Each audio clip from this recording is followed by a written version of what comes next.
Good morning. It's Cryptomeria. Good to see everyone. So yeah, I'm gonna play this one more time because I really like how this one is starting to come. I'm getting better. Like every day, I just learn a little more, and I'm so like she actually looks almost real and moving. It's the movement, and I like the some of the sequences. I wish I could have done more.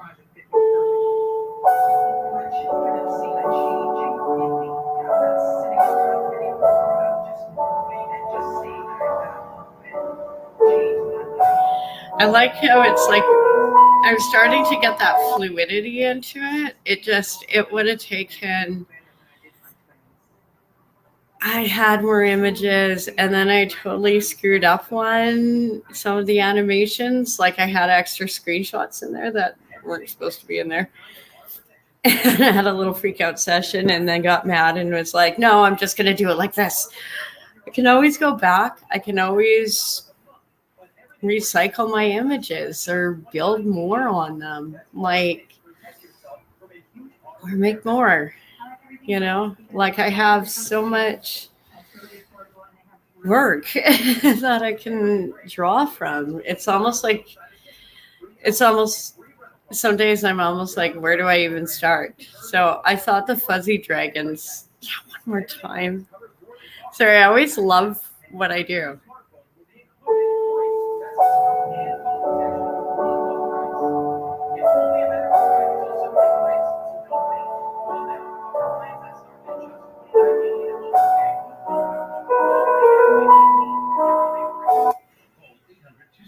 I gotta send this one to my sister.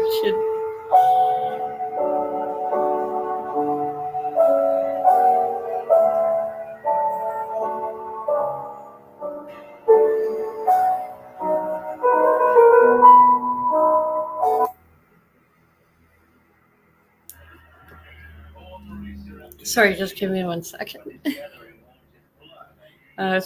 It's 10. They're probably up already. You never want to send anything like too early. People are like, why are you talking to me? It's Saturday.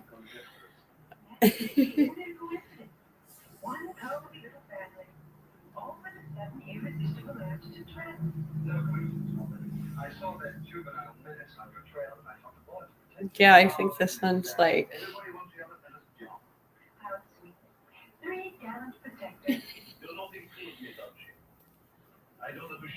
Yeah, I'm so impressed with that one. It just turned out. I need to do it longer, but I know I'm gonna make more tomorrow. It's just practice, practice, practice, practice, practice. It's like art school, like. Yeah, I can use a lot of images I've done before, and I do like. Not that one.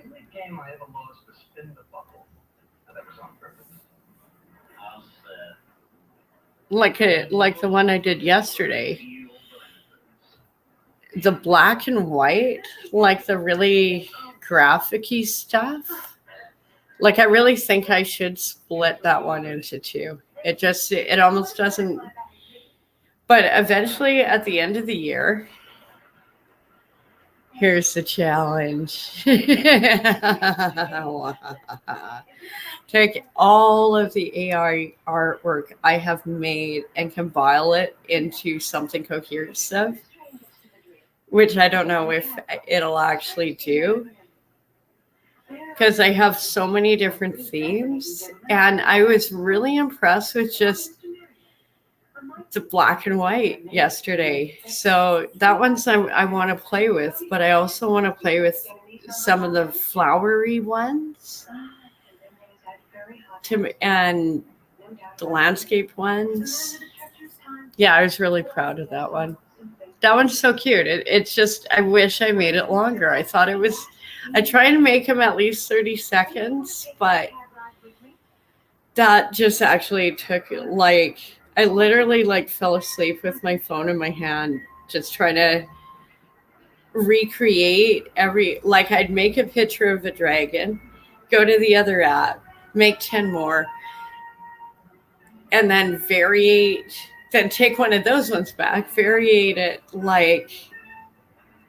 just because one program does some things really well, one program does other things really well, and the one I paid for the lifetime membership on, I barely use. I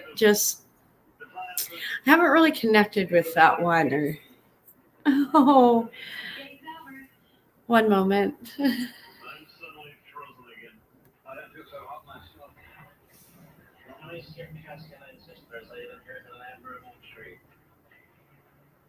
Losing gracefully. I should feel better after a cup of warm brandy. The boys will mention you, sir. Oh, thank you, sir. Don't mention it, sir. You drive these people very carelessly, sir.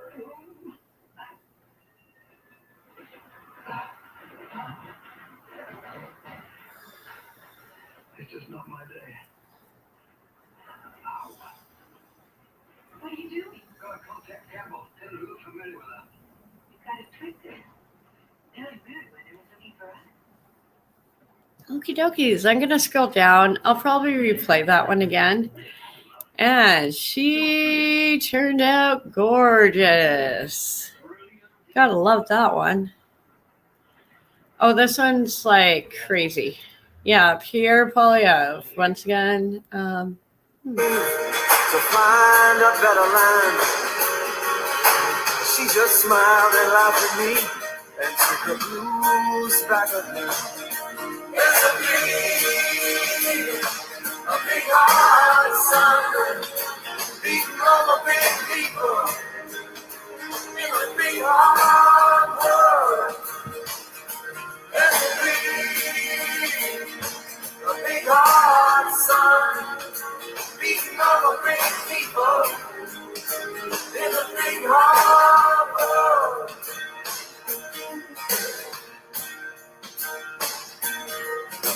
And when I go to cross that river, comfort by my side. When I try to understand, she just opens up her eyes. No, I'm not giving you a wrench. No. No. No.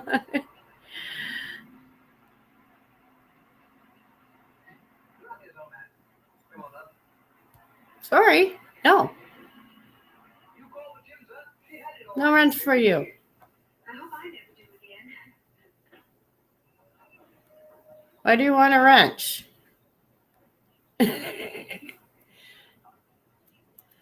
Aww.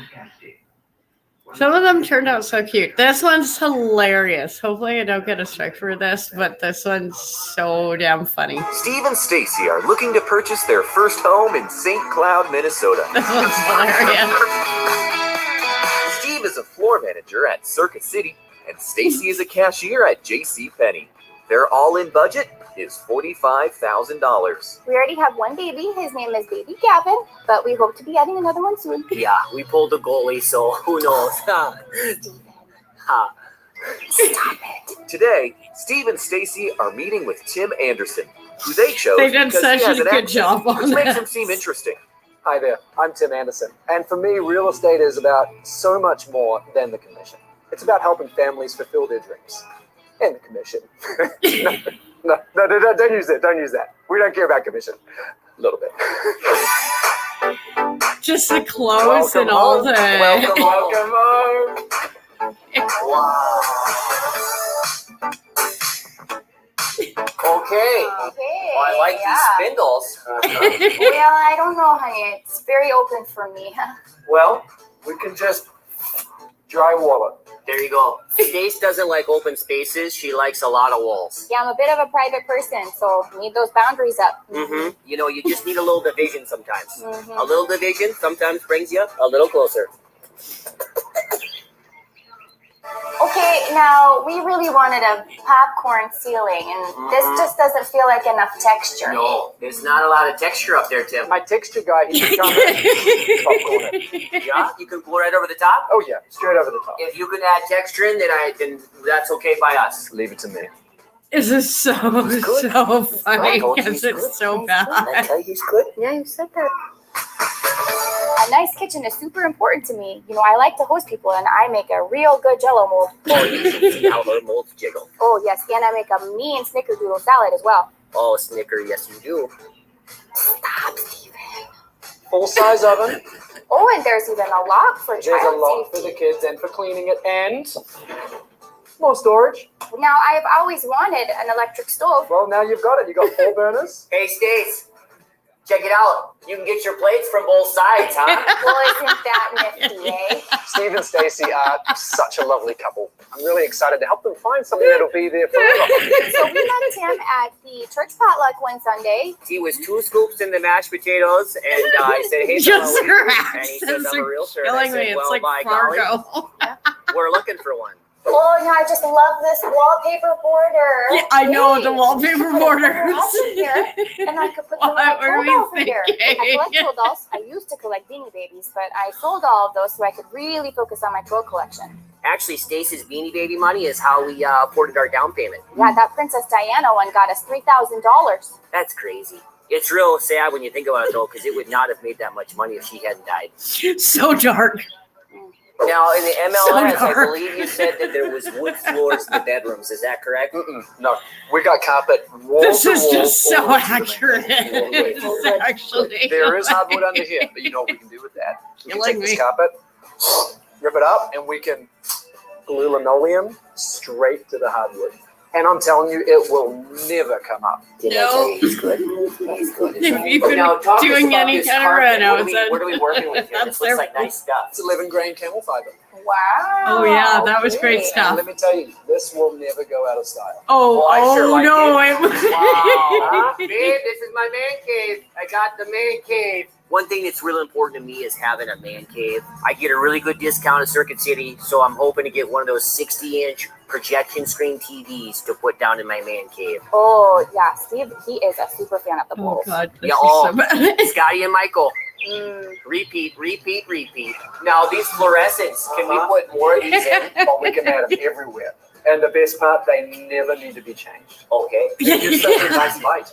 Oh, for sure. It's kind of like a hospital, and they need good They light. have the best lighting for the Uh-huh. surgeons. Yeah. Now, if I do have one criticism, though, Tim, it's this paneling should really have gone all the way up. And my guy can do it. You know, I'm a little concerned about Stacy. She really wanted a split level. I really wanted a split level, so when we drove up and saw it was a ranch, I really didn't know how to feel about that. Yeah, Stace loves stairs, and you can tell.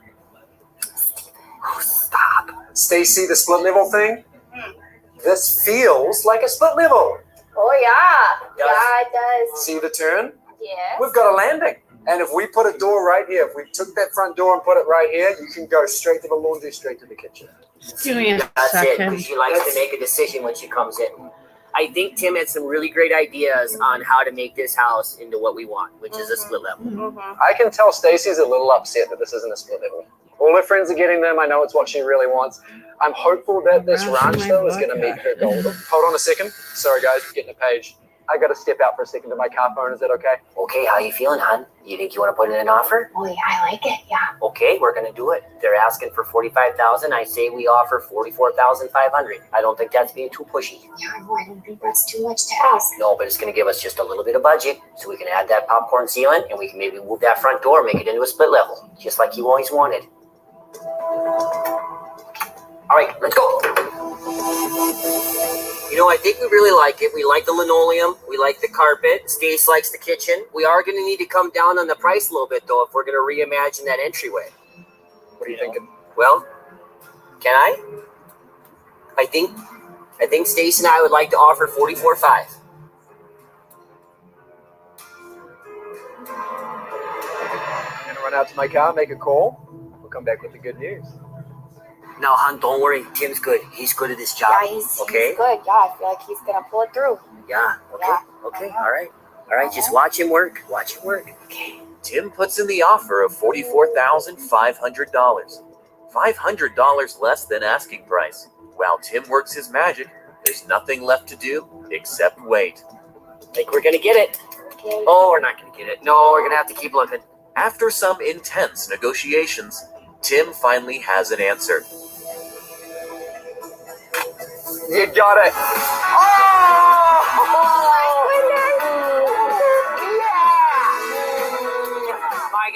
My guy, getting her done. That marks the 105th sale for Tim this year. He says after this, he's taking a vacation to his favorite city, the heart of America, Indianapolis, Indiana. And as for Steve and Stacy, they've got everything they've dreamed for. There's only one thing left to say. Welcome home. Oh.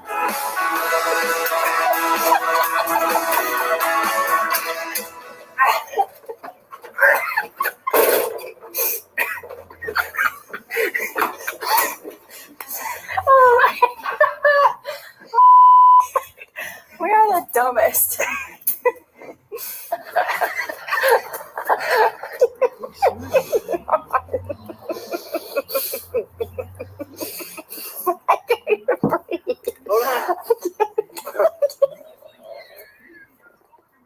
Okay. How are we gonna stop this? So bad. Don't do it. It hurts so bad. How are we gonna stop this? I just gotta slow down. I don't want it's gonna break my leg. Oh, watch out! Water. Okay, I haven't done the spider in a while.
Sorry.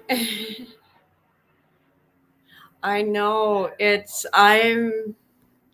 I'm gonna do more of the black and white, Tom, because I have I was scrolling through looking for more dragon photos, and I found one I had some I'd done a while ago, and it I want to develop them more. And it looks like that one, yeah, I need to separate the black and white to the kind of steampunky thing, just because that black and white one, it looks like a professional logo, and it was a lot of work. I like how it sort of looks like it's dripping down. It's just little subtle things sometimes.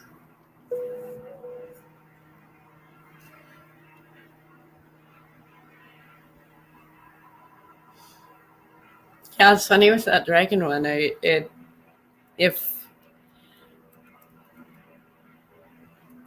that's a good reading, she's pretty good.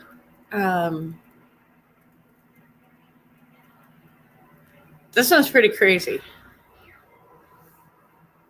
She has a good channel. Why would I need a a running blade when I have a prosthetic that works perfectly well? This is a question I get a lot, and it's an understandable one, so I'm going to demonstrate live. I'm sacrificing my body for you. I hope you appreciate why it is so necessary to have the proper equipment to run. So this is what it looks like when I run on my walking foot.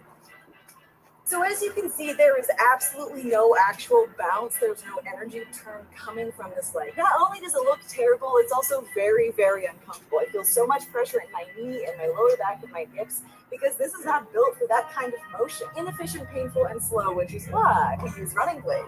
This is one of my running blades or sports blades. It's actually built to have the energy return to allow me This is to have that fascinating. spring step where I can actually run.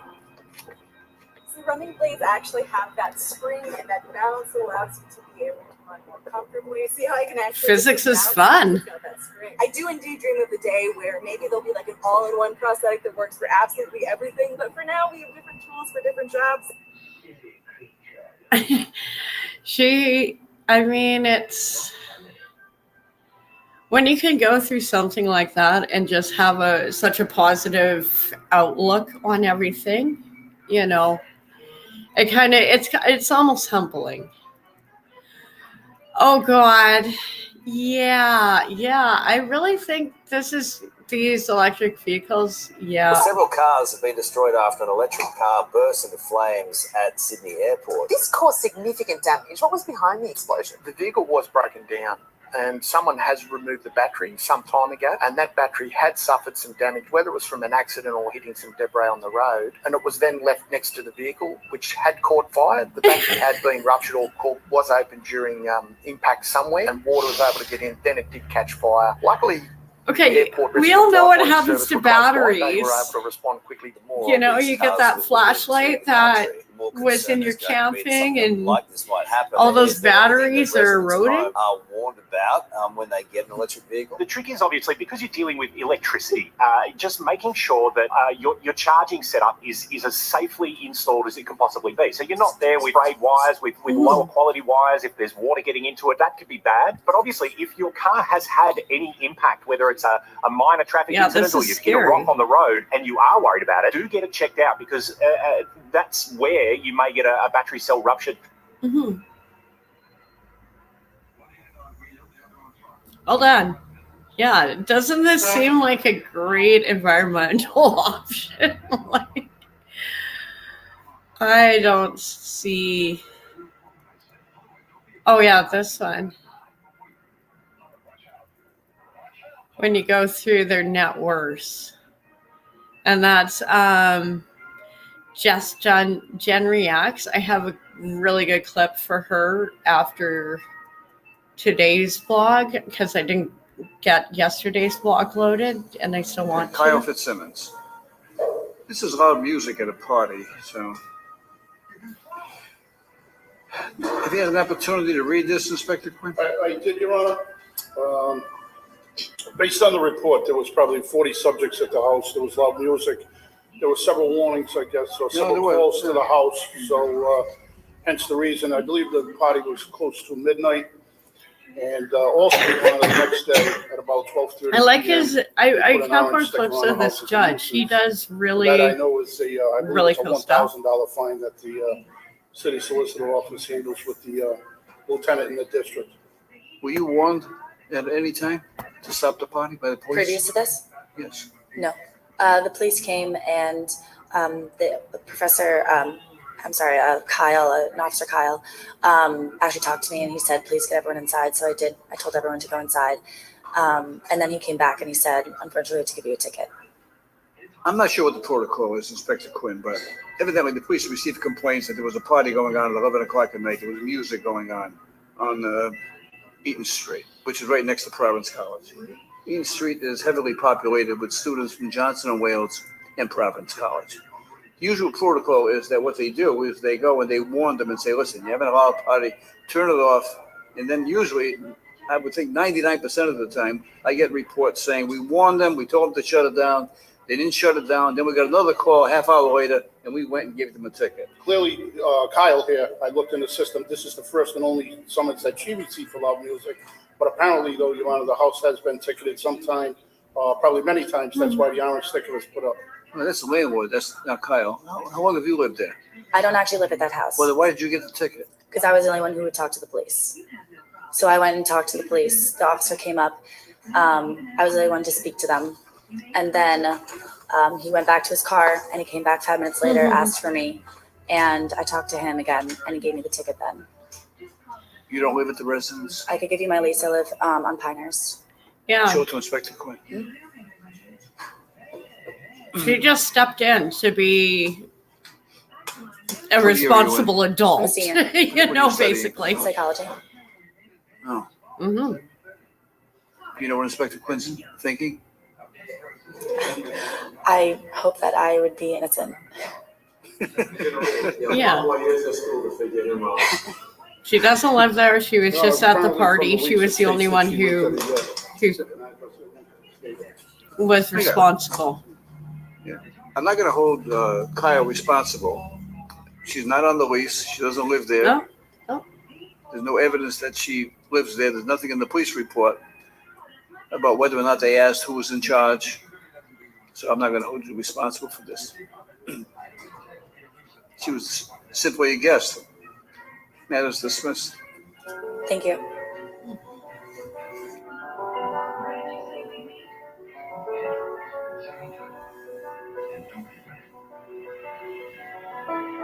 Caught in Providence he has a great channel. I pulled up, I think there was a homeless girl before, and he was like, so you got all this debt on your car. Well, we're going to waive that. And I'll give you a month to waive it. You know, and then he eventually just waived it all and was like, just go get a hot meal. Like, she didn't seem like she was on drugs or anything, like just caught in a bad, like I've been showing clips. I have more clips on homelessness and stuff right now coming up, just because it is such a big topic in Victoria and other places in Canada. Some of these are so cute. Oh, this is hilarious. He's an anesthesiologist. The nurses were very good looking. Did you see Ryan?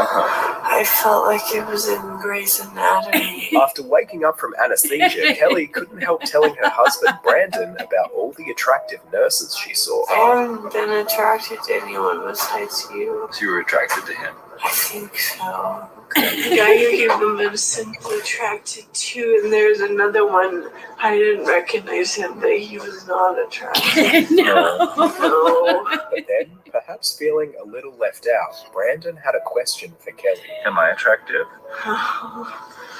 That's why I married you. I think you're so good looking, and I like to have you press but they're not wearing a shirt. He films funny things about people who, you know, what they say when they come out of anesthesia. And obviously, these people are consenting to have their content filmed, since we film everything these days. Like, no little part of your life cannot be on screen. Sometimes you want those moments and those memories, like the trip to Nanaimo, you know, because I hadn't been in Nanaimo since I think 2000. Yeah. So, you know, when you hang around a place, some of these, I know it seems like a weird theme to do, but it just turned out so cute. And, oh yeah, this one's so sad. And this one turned out to be legal. Like, this was an illegal siege. Newly released. And yeah, you don't mess by with that local Kansas Grandma. newspaper, Marion County Record. And what you're looking at is police raiding the home of that paper's 98-year-old co-owner and the mother It's of so the editor sad. of the paper, Joanne Meyer. This She one is collapsed and actually died really the sad. day after the raid. Yeah. And all of this was because an officer had some misconduct, if I remember.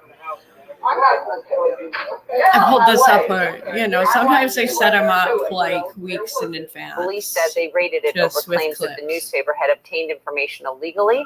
The paper has consistently denied that. Mhm. This search warrant, we should note, that was used to raid the home and the paper's office, it has since been withdrawn, and the items seized have been returned. The Kansas Bureau of Investigations is looking at the entire. This one's a deeper story. That's just a little clip of it. It's actually touches into a larger issue of censorship, especially with the police departments in the States, if I remember correctly.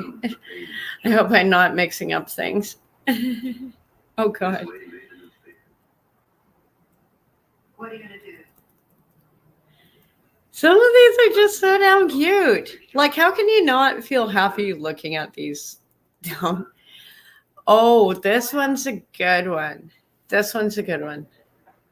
Hollywood actor and comedian Rob Schneider is back once again I really to like completely him. shred apart woke insanity that is continuing to pervade in Yeah, Hollywood he's and in our society and culture one in of the general. few people and on what he has Twitter to that say here has is half the absolutely brain. fantastic. So we're going to go ahead and just jump right into it and see what he has to say, because this is, of course, something that we're continuing to deal with. It is absolutely ridiculous to continue to see everything in society continue to bend the knee and cave to the neo-Marxist communist woke ideology that is continuing to take place. So let's go ahead and jump right into this and see what he has to say. Rob Schneider compares woke ideology to a religion. If you dare oppose any of it or question it, you're a heretic. And how many times have I brought this up, and so many other people who talk about the woke ideology indeed being a new religion, a neo-religion that is starting to completely overwhelm our society in so many different ways. It is a religion.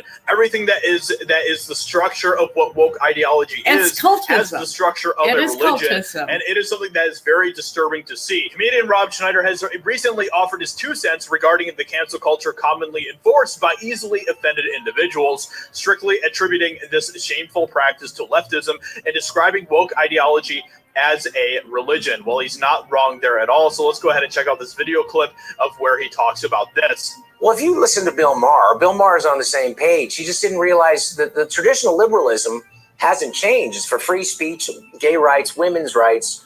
Don't judge somebody by the color of their skin. What happens now, that makes you a right-wing fascist because it doesn't go far enough now. I know. So that is the problem. But I think with cancel culture, if you sit down one-on-one, I sat down with Bill Maher and talked to him. Besides his, he's got a little Trump syndrome thing going on, but he's a moderate. You can talk to him. If you get in the room, that's why it's so important to have dialogue on campus. So instead of demonizing everybody, he said, let's talk. If you have a better idea, I'm going to adjust my opinion. And that's one of the things that makes us different than so many of these leftists. Like if a leftist said, "Oh yeah, I like Josiah Rice," and I could have a conversation with him. Really done a lot of shadow work and reevaluating everything. One of the insane things over that makes the past all this few woke years, nonsense just so ridiculous. The idea of a belief system. That's why the woke thing is a religion, because if you dare oppose any of it or question it, you're a heretic. And that's where the canceling comes in. I think James Lindsay does a great job talking about that. Jeffrey Tucker. But I do think if you can get one-on-one with people and have conversations again, that's what's so good about the podcasts, is that you can have a long conversation. You can come on and then you realize that we're not so far apart. But, I will say those algorithms push you in your own political echo chambers because they'll keep you there as long as you can. That is what the whole woke ideology is about. It's about creating division. It's about keeping us divided from each other. And it's done a very good job about that, hasn't it? So with all that being said, let me know what you think about what Rob Schneider is saying here in the comments below. Leave, like, subscribe. Hope you guys enjoyed, and I'll talk to you all in another video very soon.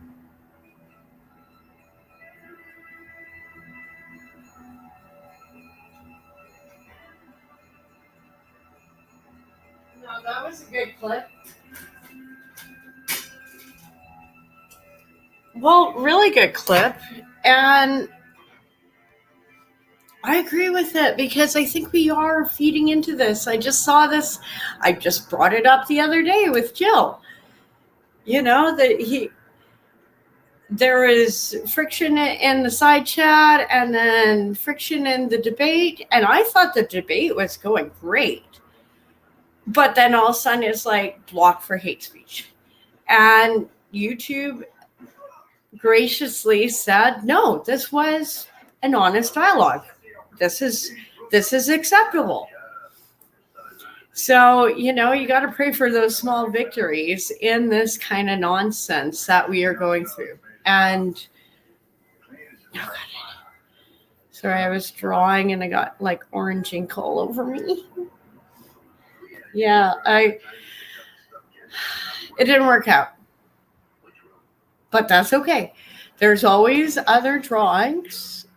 They can't all be winners. They can't all be winners, folks. Like sometimes you will do something and you spend all this time on and you're like, oh, that didn't work out. Kind of like relationships, don't you think?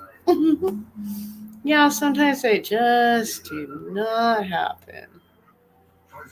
Oh, and then we got, like, some of these just turned out so damn cute. And this might creep out some people, but I love big moths. I rescued a moth, and she left me all of her eggs when she flew away. There were 200 eggs, so I decided to help raise them. After doing research, only about 2 would make it. I was determined to change that number. After a few weeks, they started getting bigger and bigger. After they all formed their cocoons, it was just a waiting game. As soon as I saw the first one hatch, I was super excited. To see the transformation from caterpillar to moth, I think that's really amazing. 180 hatched. As soon as they grew into moths, I would go to different parks and release them.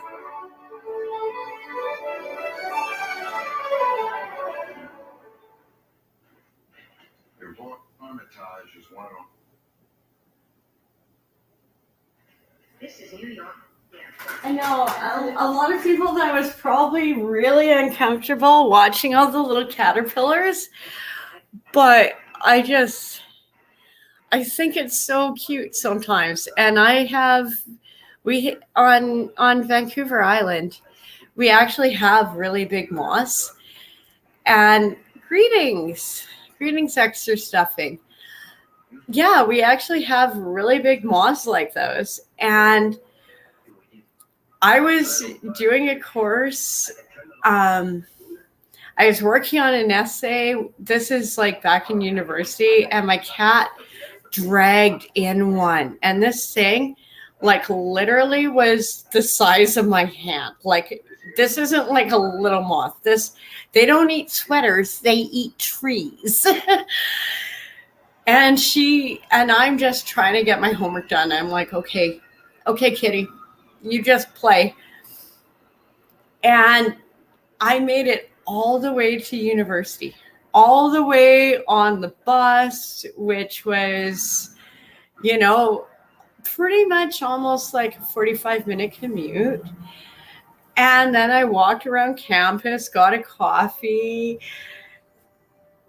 walked into the lecture hall, and all of a sudden there is this huge moth on my backpack. And I'm like looking at it like, oh my God, I gotta get this thing outside right now. And I'm like starting to book it back, and my prof looks at me and she just gives me the ugliest look. And I like pulled up my backpack, and she's just like, oh no, get that out of here. Oh, my kitty was a good hunter. She just didn't like to finish them. No. And it was still alive. I mean, there is a little tear on its wing, but otherwise, I think she just wanted to kiss it or something. Hello, little moth. Like, so she would play with things. She wouldn't actually kill anything because anything she would leave on my pillow is still alive. It's like, oh God, maybe I did raise a vegan cat. Like, come on, honey, if you're gonna like chase around a mouse you brought into the house for 5 hours. Well, I have an early shift. There are sometimes I would just like, okay, she's in the bathroom playing with it. I just shut the door, go back to sleep. I know that's so horrible to say, but what do you do? Like, I literally had a feral beast in my hands. I almost domesticated her, and then as soon as my ex like let her outside once, I never got Kitty back the normal way. Nope. She was like Hunter. And she was actually a good cat, because someone would be coming to the door, and even before, like, she was like a guard cat, because she would growl. And you wouldn't assume cats would growl. I don't know where she learned it from, but she would like, oh, is it knock, knock, knock. It's like a kitty. and honestly, she would have taken anyone out, even like, so would have Zeus, my dog. Like, I wish I could have pets in my place. I love everything else, and I know pets are a huge responsibility, especially like those early morning walkings. But it helps you have a routine, and then I never really had weekends where I could just take off without organizing where the pets were going. So that's just partly something I'm enjoying without them right now, but at the same time, like, I didn't mind like the early mornings with Seuss before work. Like, yes, you have to go out. Yes, I have to change litter boxes. Yes. But when you walked in the door, they would just like come running, and I think I miss the biggest, probably why, like, you see my bed covered with, and people have said, like, it looks like a kid's bed. You have all these stuffies and all these things. Well, I used to have pets in those places. So maybe that makes more sense. Sorry. I miss them. Fur babies never leave you. God, I'm so emotional lately. That one I love. Like, I need to develop that one into a larger animation. Like, seeing them on the big screen is so much different.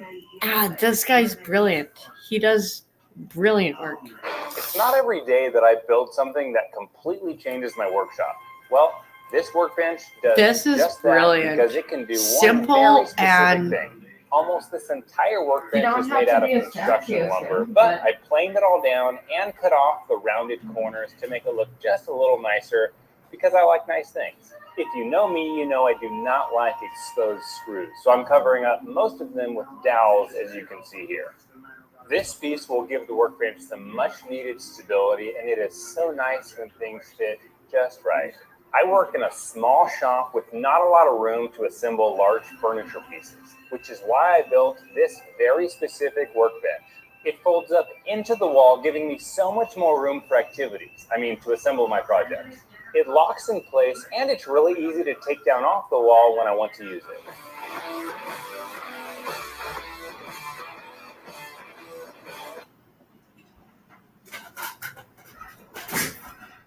That one was cute. I like that one. Sorry, I'm trying to like multitask right now. I'm not trying to let the clips lag or the artwork lag. I'm trying to multitask. I know it seems like a silly theme to do. Oh boy, we can only dream. What would it actually take for you to feel sorry for Prime Minister Justin Trudeau? You know, I rehearsed that in my head. I tried saying it a couple times, and now that I'm saying it as part of the video, I realize how stupid that sounds. Because nobody feels bad for Justin Trudeau, which is why people are always showing up to heckle him, to protest him everywhere he goes. Go back to India, buddy. Go back. You know, they don't want you. Why don't you just get shipped back to your homeland, Cuba? Because everybody in the world is fed up at the maximum level with Justin Trudeau. I've never seen such a consistent amount of peaceful demonstrations and peaceful protests that I have. Canada is awesome, which, by the way, keep it that way. I don't think anyone would ever advocate for anything beyond peaceful. Let's keep it peaceful. Let's keep it going and hold the line. Welcome back to another video, everybody. You'll never guess how I started off this video. I actually had a really hard time just like beginning my first sentence. I was just stuck in this laughter because of Trudeau being heckled. So let me just play that for you. It never ends. It never ends. Before we get into it, I encourage you to give a like, smash that button, subscribe, follow, share this video to Facebook, share it to Facebook groups, whatever you got to do, because so many people have to be aware of what's going on. And you can't hide the facts anymore. Everywhere Trudeau goes, he is met with an overwhelming amount of peaceful Canadian protesters. And well, he just constantly tries to keep this act, this almost drama teaching type of act, that he's unfazed. Let's take a look at some of the clips here. We've got Karima on Twitter saying, breaking, Trudeau is unfazed by protesters. Derek, who heckled Trudeau at a Ukraine rally in February 2023, leads the charge with vulgarities on his megaphone. Get the fuck out of my country, you little bitch!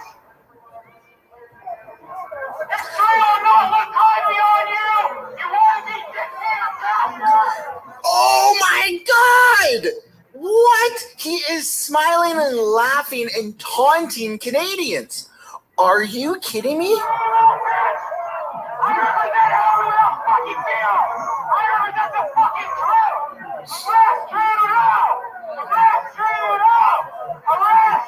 That is a lot of security.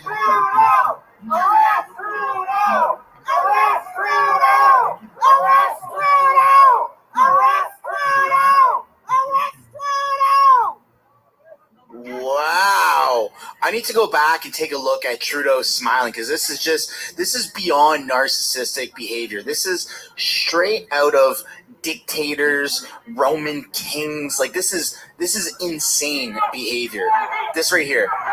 Like hysterical laughing. He knows he's getting to Canadians. He knows he's bothering Canadians. And so that's him. He might as well be giving the middle finger to people right now. It is unbelievably annoying. But the people, the Canadians, you guys, keep showing up and you keep doing the exact same thing. And it's just a matter of who's going to crack first. Will it be the protesters? Will it be Canadians? Or will it be Justin Trudeau? Let's take a look at a exchange between, I guess, Trudeau's security detail and a peaceful protester. Yeah, I just did my job. Oh, yeah. A lot of people throw history and said that, you know, buddy. Like my soldier said, just doing my job, telling people. Just doing my job. As people drop dead. Wow. Just doing my job. Where else did we hear that? I think that's when we saw the thousands of peaceful Canadians brutally getting beaten by batons and tear gas in the Ottawa Freedom Convoy. By the way, if you go to these protests, if you're a part of these protests and you go to these public events and you want to, showcase your love for standing up for freedom and stuff like that, you can find a link down in the description below for the exact same merch that I'm wearing right now. I'm rocking the Freedom hat, and as well as I am rocking my favorite hoodie, the Freedom hoodie here in maroon. Link for that is down in the description below. Let's take a look at the final video of this protest where Justin Trudeau departs in his motorcade. Derek shouts about extraditing the highest politicians in Canada to Guantanamo Bay and takes a personal shot about Sophie, Justin Trudeau's ex-wife, or still wife, but even though they're going through a separation agreement. It's just so much work, like just sitting there and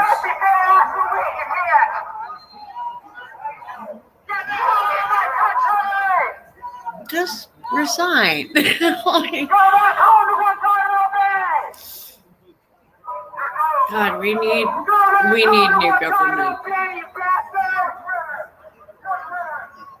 Extradite him back home to Cuba with his father.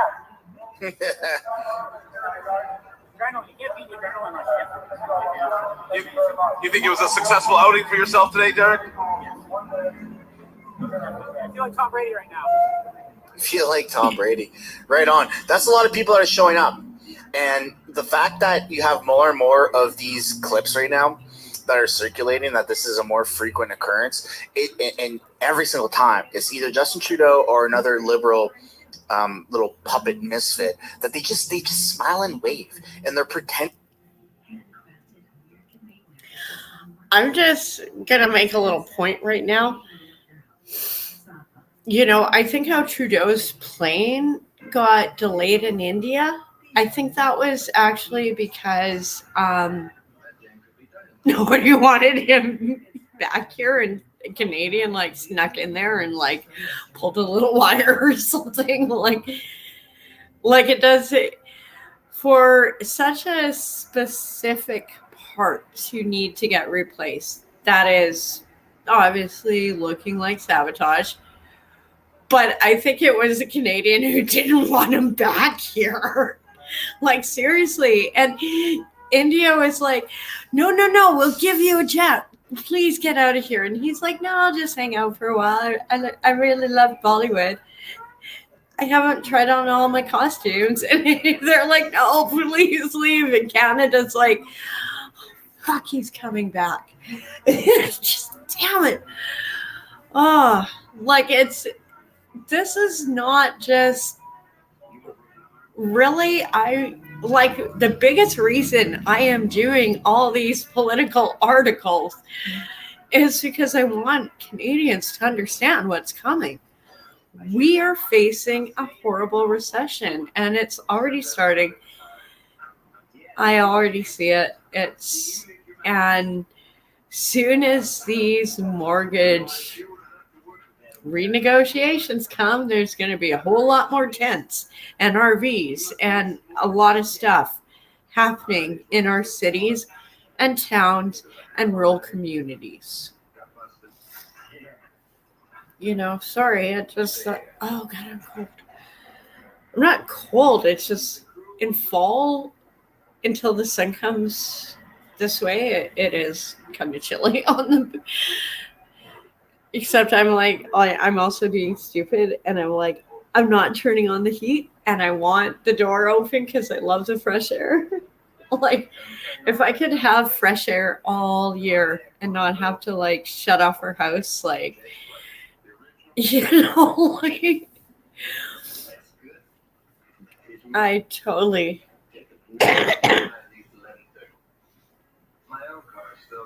Oh God. I don't know what's wrong with you lately.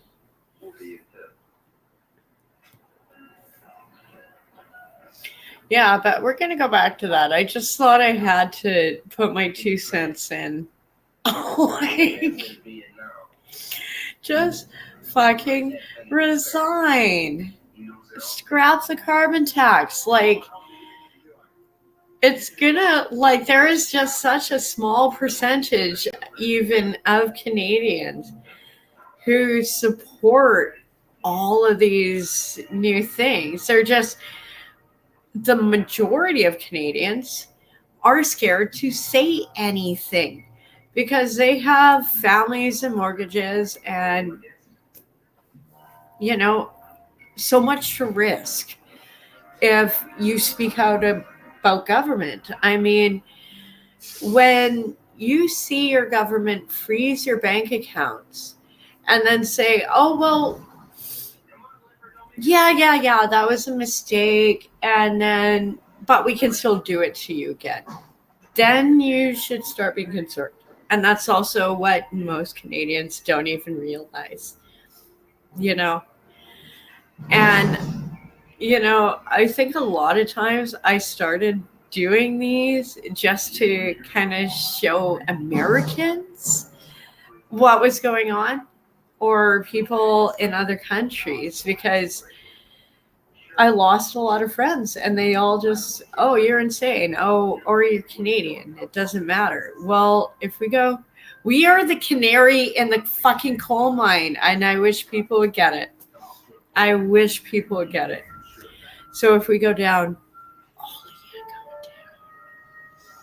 and we'll go back to this. Yeah. No, this is how it's playing out. We were able to avoid, in 2008, the economic crisis that happened in the United States, but we will not do it this time. Pretending as if it's not happening. It doesn't we will make any not sense. get that like, Hail Mary pass. A professional who's able to break down people's charisma or their body language, maybe that would be a great time to capitalize on this weird body language and behavior by Justin Trudeau, because I legitimately think it's psychopath behavior and tendencies when you're constantly met with a barrage of hundreds or thousands of people swearing at you. This is why he's behaving like this. There is information on be sent back to your homeland, Cuba, that is with so your bad. father. Like, he will literally burn Canada to the ground, it's illegal then by have any his means, right? By the personal law, we're information allowed out. freedom of assembly, And whatever protest, Sophie and people are flaky thing really is going to say, maximizing that opportunity right now. I doubt it. Oh, wow. To show Trudeau, hey, Meets you're for with freedom the of UK protest. Labour Let's give Party you what you want in Let's Montreal. Just show up should and we protest you as much as we possibly can. So what's he going to say? What's he going to do at this point? I don't even want to hear our his rights like he did in that's February so 2022 for the Freedom Convoy. Like, I don't know. It's pretty bad the when whole world is watching Justin Trudeau. Even India. He's not even worth trolling because I'd have to fucking watch him. The leader of all the countries how don't I feel respect about Trudeau, Orla. which is why when he goes to G20 summit meetings, he goes to shake people's hands and they turn around and they don't want to meet him because everyone hates Trudeau. He's he's not liked by any means. But now let's talk about somebody that's pretty. A little bit more I know that's pretty now, low. If you haven't seen my latest video about like Pierre's speech on WestJet, there's actually an update story to that where they're kind of saying, hey, Pierre wasn't supposed to give that speech, and now there's a weird battle between some sort of WestJet employees and Pierre Poilievre. And well, let's take a look at some of these articles here. Poilievre fires back at WestJet union after speaking out on flight's PA system. Yeah. The union representing the cabin crew is demanding an apology from Pierre Poilievre and the airline. Pierre Poilievre is accusing a union representing WestJet employees of trying to silence freedom of speech by demanding an apology from the company after the conservative leaders spoke on the PA system on a recent flight. And in that video, if you haven't watched it, I recommend you watch it right after this one. It's got me and Trudeau and a WestJet plane in the thumbnail because he gave a simple speech. And it was from a Conservative Party convention flight that was chartered specifically for people attending the Conservative convention. So it makes sense that he was able to. It wasn't a glass of orange juice. Oh my God. Justin Trudeau has given speeches. So has Omar Al-Jabbar given speeches. That is very clear in the video that I posted. All these other people have. Analysis. So it's kind of heartbreaking that people are really and trying really, to who is the one going on about it? Jan Arden. Like, go fuck yourself, Now, This is going to be kind of a weirdly unpopular opinion, but you might get a laugh out of it. I know you're vegan, so If maybe Pierre go for a wants to cucumber, show zucchini, the hypocrisy one of those big at ones. the highest level of lube it up, liberals, get it in there, vent it most out, impactful way quit to do that. being such a I'm not woke advocating cunt that he in does that. I'm just saying Canadian media, objectively, please. the most impactful way for him Nobody to likes you on show Twitter. liberals of their hypocrisy is dress up like blackface. It's absolutely racist. It's not tolerated at all. And It's I don't so condemn sad. it, It's or I don't like, condone it at all. I you think know, it's a horrible here's thing one for of anyone your to do like high school people you look up has to. done it, and people seem you know, unbothered by hometown it. girl So does why not do good, the and then exact it's same like, thing wow, as you're what our prime minister's so done? Hey, evil you don't right like now. what we're You're doing? just You don't like what's so happening right now? dumb. Well, the prime minister, the guy you voted for, has done it. So why don't you attack him over doing it Just first? stick to the We're horses. just doing what Pick he's a doing. lane. Come on, we're following his footsteps. Like- We want to be like Justin Trudeau. pun He's the intended. best, according to liberal voters. That would be really how to just punch liberal Oh, voters. CPAC's and really the whole liberal ramping it movement up in the today. nuts. It's the Unpopular opinion, weekend. but nonetheless, subjectively true. Poilievre's campaign style speech lasted for about 45 seconds, and he was met with laughter and cheers from the passengers.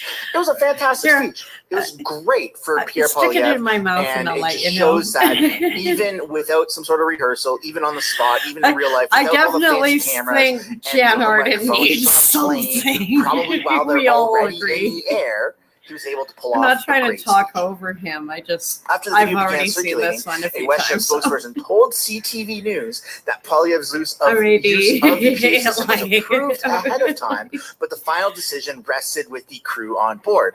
And the crew said, yes, they could do it. But a spokesperson for the union representing WestJet cabin crew said Wednesday it was very disappointing that the airline allowed a politician to use the PA system. Again, hypocrisy, hypocrisy, hypocrisy. There was like Justin maybe Trudeau has already one paved the way. If person you don't like not it, go part after of the Prime that Minister, caucus Justin Trudeau. on Don't go that after flight. people that are following in his footsteps. Everyone, and doing things that Justin like Trudeau that's has what done. people Will it be blackface in the went future? to I the don't know. We'll have to conference see. You're gonna have to stay tuned. for that Probably subscribe and post moment. notifications just in With- case something and like that does He happen. didn't, like, you're gonna what the wanna hell know did he right away. say that was so offensive It is to highly Jan disappointing Arden? that WestJet is now trying to assign blame on the cabin crew for this event. The cabin crew had Oh, no yeah, input she into needs- this decision, says president of Coop Local 4070. She needs Probably something. the union representative for the WestJet cabin Is crew. it just A me or plane's cabin crew does she should keep never getting be weirder and put in weirder a position over of the having years? to Like, take a political stance. Hussein called on both WestJet and Poilievre to apologize to the crew. No, listen, everyone has to apologize And for when was the last absolutely time everything. you And I heard hope that some- Pierre heard, doesn't apologize. And it really seems like Pierre has kind of clapped back. Let's she's take a look at become this the video here that's Greta posted of on Greta of Canada. I think. Yeah, I think that Jan Arden really. the union should apologize for trying to silence freedom of speech. Good. The crew invited me to give a speech, and they did that multiple times. And I think it was because people who work on airplanes, people who work in restaurants, people who work That's building what it's things, like. sick and tired of get my message of bringing home powerful paychecks that buy affordable food, gas, and homes in a safe neighborhood. Yeah, just imagine And, how much better look, off that we I have to were say, if we didn't people pay on all the these plane extra were just taxes on delighted things. with my common sense remarks to axe the carbon tax. Like, and bring it's going to be affordable brutal homes, this winter. It's and going to, restore like, the Canada, Trudeau, the common and then sense Canada Trudeau's that we like, know and love. oh, we need There you go. need a new I like Sussex. how Pierre doesn't It's bow like down to you this have type 5 of houses, cancel 4 culture, and houses. he just claps back. I say We need he has more of 4 that. official Trudeau's a ones, cunt. but I'm sure Trudeau he has has like an apologized apartment for somewhere the for stupidest the things that get blown boys. out of proportion, right? You There know, was just one instance saying. where Justin Trudeau I'm was sure walking there's on the house floor, and whether it we looked all like know. he intentionally elbowed this Stunning woman and or brave. not on the house floor is almost, I don't think it was intentional, but it got blown out of proportion to the point where it was like, oh yeah, Trudeau definitely made that intentional. That's probably something I'm even guilty of, getting caught up in the whole hype of the moment, because anytime you have an well, we opportunity are. to actually just shit This on is Justin exciting. Trudeau, It's you better take than that time. hockey. Now, Trudeau apologizes for everything, except for actually the thing that he should apologize for, which is doubling the free speech, deficit, taking away our Charter of Rights, ripping it up in front of us, beating there's up that Canadians, too. turning, trying to make an example out of peaceful demonstrators in Ottawa, and apparently Coots blockade guys are still in jail, right? Like 500 some days. I still gotta write them letters for just I'm so scared. That's apparently I'm just gonna pause this. I'm not too caught up into the Coots stuff, but the Freedom Convoy stuff. There's no accident. I really like. I want to write him letters. I'm just worried. Like, if I write him letters, am I going to be on some kind of like government radar even more than I already am? Obviously, you know. It's like some of these people like. It's like, oh, you don't care about Canada? Well, that's good. I'm glad you have a happy life. Sorry. This hater's gonna hate. Tamara Leach didn't commit any acts of violence. She didn't call for insurrection. She was a very in fact, she even said to pray for Trudeau. Her Charter of Rights and when she was getting arrested, she was like, the freedom of assembly. And he has kids. Kind of take control of the convoy as it was turning into this massive movement that we've never really seen in Canada before. Flags. So it really sucks that Trudeau's everyone else in apologizing Canada likes them, but I'm sorry, Tamara. He'll apologize for, I don't know, cutting off a reporter in the middle of a question, but he won't apologize for literally beating up Canadians, ruining people's lives, ruining people's businesses, ruining our economy, ruining our housing, ruining pretty much every good thing about Canada, and making it almost impossible to reverse any of that. It's going to take a lot of time for the Conservatives, for Pierre Poilievre, when he inevitably wins the next election, to if the Conservatives get in, we can turn it back. A lot of time, a lot of effort. You know, even though I do. And we're kind of just stuck in this lull of, well, PBC it is what it is, and, membership card is in my purse. I'm kind of on the fence, but at the same time, that's all we've got right now. We have to take the W's, we have to take the victories where another liberal government. That's where we're going to end today's video. I'd love to know what you guys think down below about the topics I've covered. Thanks for watching. Don't forget to leave a like, subscribe, share this video, another 4 personal friends, share years this video to Facebook groups, whatever you can do to extend the reach so more people can be aware if Trudeau of what's gets actually in, I'm happening. leaving Canada, and I've told my friends, Thanks so much for making it to the end of the video. If you want to support the channel financially, you can do so by checking out the merch shop linked right up there. Or if you want to do something for free, which is also absolutely acceptable and highly encouraged, I've been looking right there. If you want to continue watching videos like this, you can do so by clicking or tapping right there to watch the next upcoming video. And if you want to watch a little bit of different content, but also Canadian stuff, you can do so by clicking right up there. That's my second channel, House of Canada, also known as the House of Commons Highlights. Thanks so much for watching. I look forward to seeing you in the next video.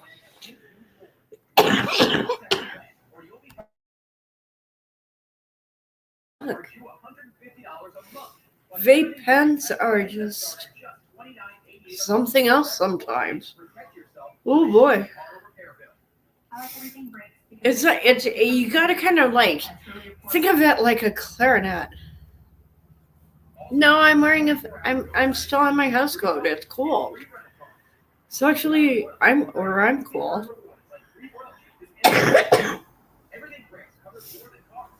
My apartment's really cold, but it's actually really brilliant in summer. But I don't get the sun until the afternoon. And my allergies, oh God. I forgot how to breathe. It's like a clarinet. You know, it's like, or a saxophone. Like it is. A friend got it for me. It's like, and then I comprehend I'm Russian. Yes. I'm stupid. I don't care. No, we still have more, and this one is because I'm really close to Seattle. Hi, I'm Jason. I've lost 220 pounds. In the US, the death of an Indian student has led to a major controversy. A new video is out. It exposes the apathy of the American police. Because Seattle's so close, I could swim there. Seattle's actually closer than my family up Her island. name was Janvi Kandula. And this She was in is like, Seattle in the United States. oh, it She was hit by a taken out of police car, a context. police It's like, patrol car. how the fuck do you officer take behind the something wheel like hit this her. out of context? Another officer I don't know. responded. You know This how? is disgusting. By joking about it, about the value of a life. He said, the city will write a check for this loss.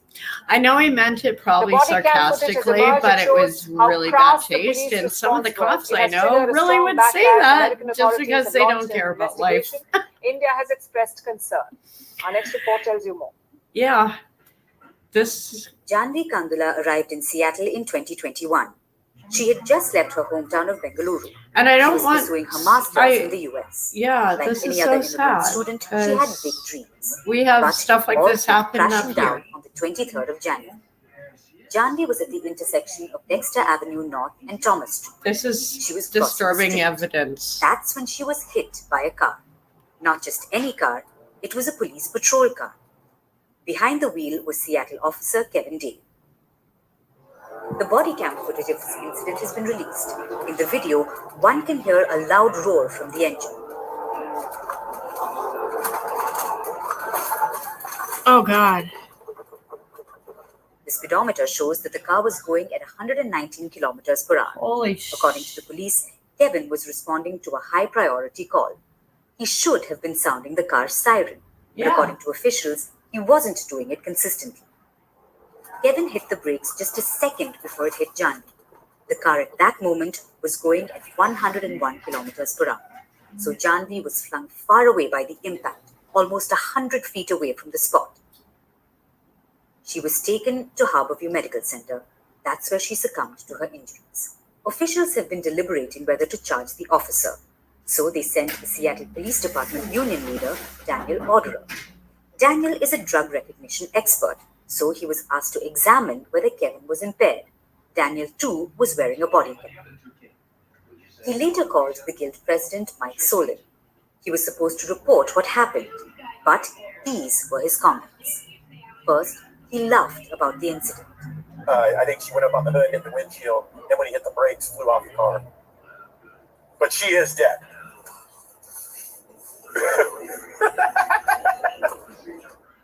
Then he said Janvi's life had limited value, and then added that the city should just write a check for $11,000. That's all he thought her life was worth. Yeah, just write a check. Just $11,000. She was 26 anyway. She had limited value. Daniel says his comments were taken out of context. He says his remarks were intended to mimic how the city's attorneys might react to the death. But the comments have led to widespread backlash, from Indian Americans to lawmakers. Everyone has slammed the incident. So what is the United States doing about it? The Indian consulate has raised the issue, asking for action against those involved. The US government has since swung into action. An investigation is currently underway. In a letter to the Kandula family, the Seattle City mayor says the comments were of just one person and that it doesn't reflect the feelings of the city. It's a little late for that, right? While the death of Janvi is a tragic incident, this isn't a singular event. It's a stark reflection of the issues plaguing US law enforcement.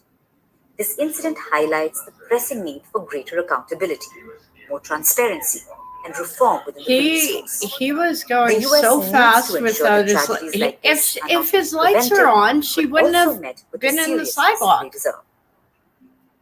And then for him to make a flip remark like that, that's just so gross. Like, I can't, and as someone from the Pacific Northwest, I want to say, like, this is not how,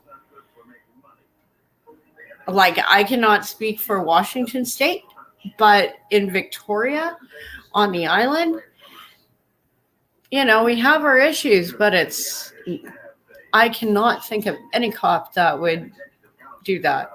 Like, just,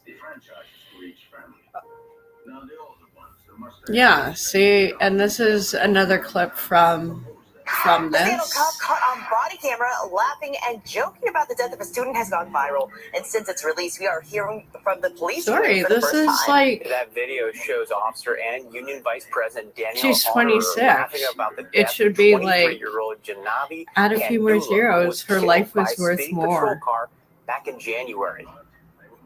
But she is dead.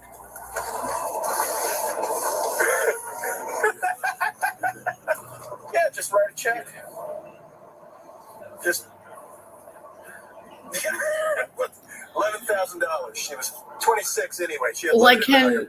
it's just like, Now, in a statement released today, sorry, the police as union says the video was taken law out of enforcement context, needs to and do they say better. they're sorry for This the is impact, stating, quote, you. there is much more detail and nuance I that know has it not been made seems public like, yet, end oh, quote. it was taken out The of officer context. claims Well, the comments were made to he mock ran her lawyers. over, Today, we spoke speeding with Joel without his Merkel. lights He's on, the and then co-chair made of a the joke Seattle about Community it. Police Commission, I a group think that provides civilian oversight. you for can SPD. make up your own Merkel mind says about people this want one, answers but now, for but the current me, systems in place I kind of prevent feel like that. Meanwhile, protesters took to the streets kinda tonight big. calling for charges against the officer who Yeah, hit Kandula. and they also say really they want pretty SPD to much fire did. Officer Daniel Otterer and the person on the other end of that phone call. Fox 13's Jennifer Dowling was at tonight's rally and joins us from the newsroom with their demands. Good evening. They are focused on accountability in this case. They say they don't believe any of the officers have faced any serious consequences so far, and those protesters are calling for something to change.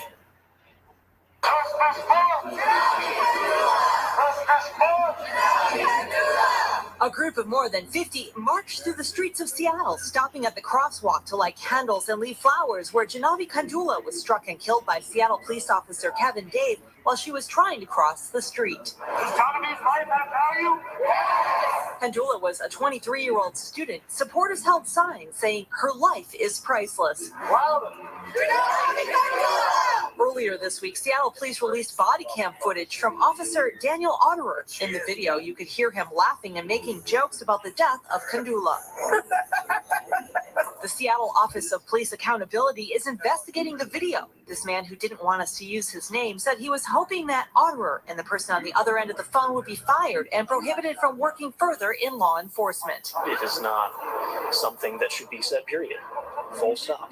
He also felt that Dave should be charged in the woman's death. We want, to keep these people accountable and stop these sorts of things from happening.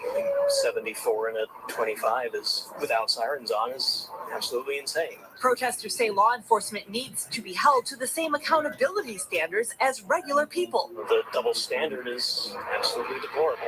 When asked what they thought about the Seattle Police Officers Guild statement Friday, they said that Otterer's comments were taken out of context. They said they were not satisfied with that response. Highly doubt there's any scenario which could justify the words. Yeah. There is. You can't. Especially, I can't speak for Washington State, but that in BC, and also if there was that incident, that cop would have already been fired pretty much here. No.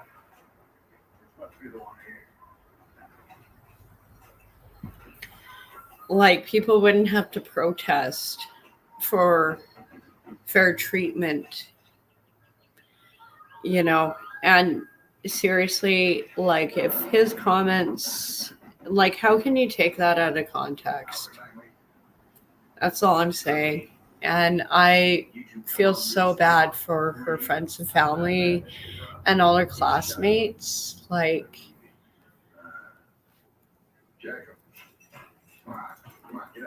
Remember, friend, a $5 iced latte a day is $25 a week, $100 a month, $1,200 a year. After 10 years, that's $12,000, which is still nowhere near enough to put down a down payment on a house so you can enjoy your espresso in peace. Pretty much. This one was a good one. It's really long. He is a brilliant psychologist, I don't agree or with anything I put up. Sometimes I put it up because these are interesting points. I don't agree with them, but I'm going to put them up just because it's a different position and she goes really into autism, and I'm really confused by this one. Like, some things she says, but some things I disagree with, like I said. Oh, and these people were so sad. I'm not going to pull that one up. I'll cry again. But they had a fridge malfunction and they lost all their baby milk. And she is like, that is devastating for a mom. But the guy is just like so nice and just so like, we'll fix this. I know it's not going to be the same, but and he,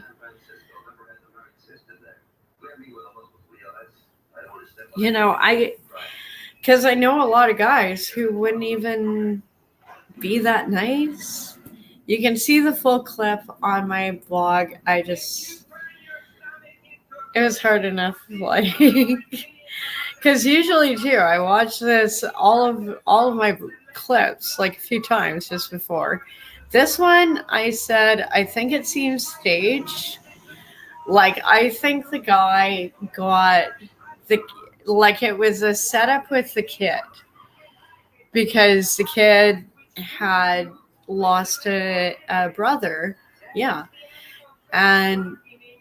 But the looks on these seniors' faces, okay, the kid might be staged, but the people they're helping, there's no way you can stage something like that.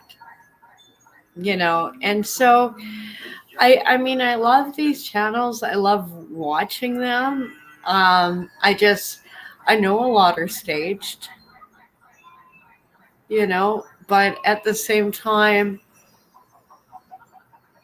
some are really genuine and they actually give hope to people. Like, I think that's why they get so popular. You sound official.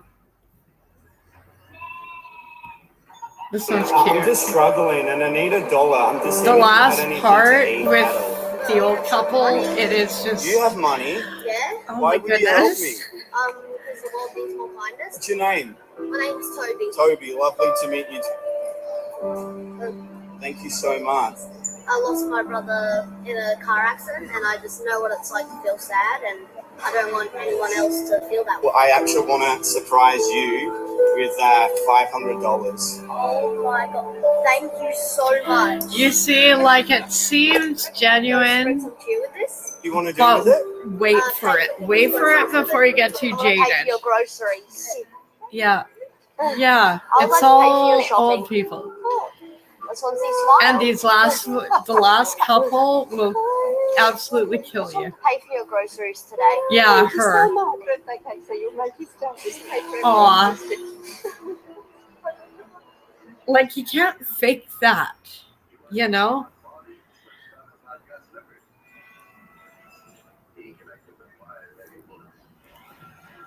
I want to pull up more of their the parenting or the dude dad, just because it seems like such a silly channel. Oh God, this one's, yeah.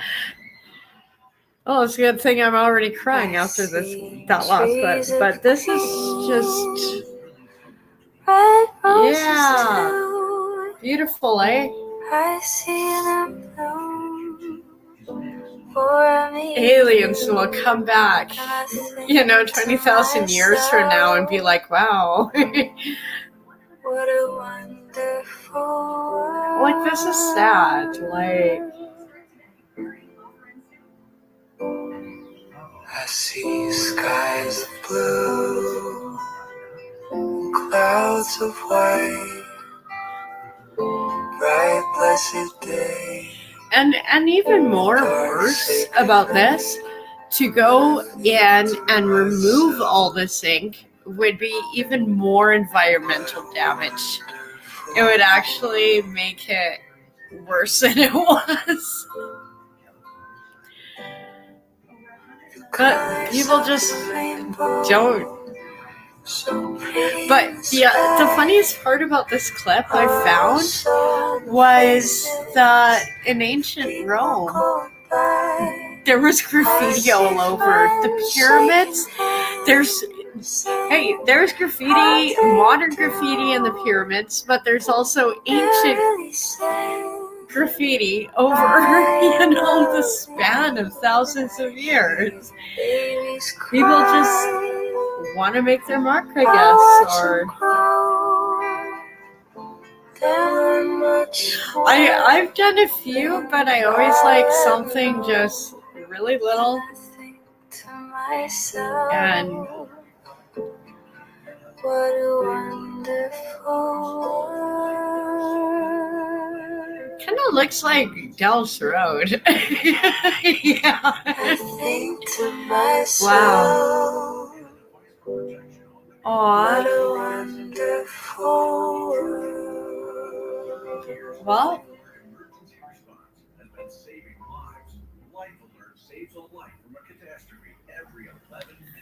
that's interesting. Wow. Sometimes I see little clips and I think they're interesting, and I don't care if other people think they're interesting.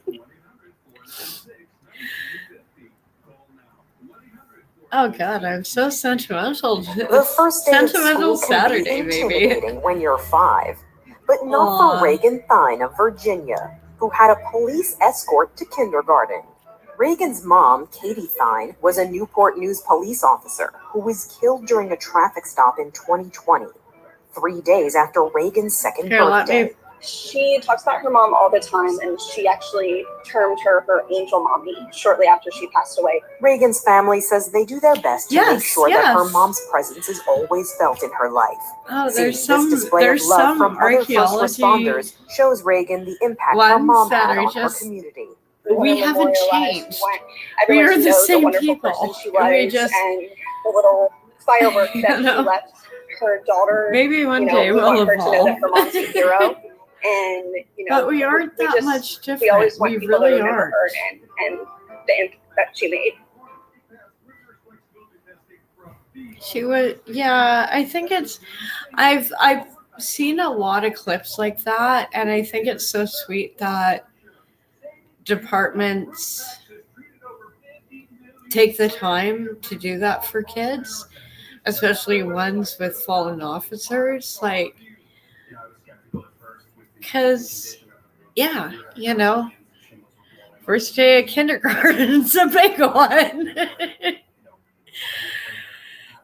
But it means so much, And some of these turned out so good. This one's, I've seen longer ones of this, the whole process. This is how traditional olive oil soap is made in the Middle East. This is olive like oil, caustic soda, an amazing and water one. are the only 3 ingredients in this traditional recipe. After 3 days, I love the liquid longer soap is videos ready, of this, and but it I'm trying to reaches just a pull honey-like up a few clips consistency because I with still have dark another green vlog to colour. go through. It takes 3 hours to turn the floor It wouldn't into a load green yesterday. blanket. The soap sits to cool and harden for 48 hours. They shave the surface to smooth it out.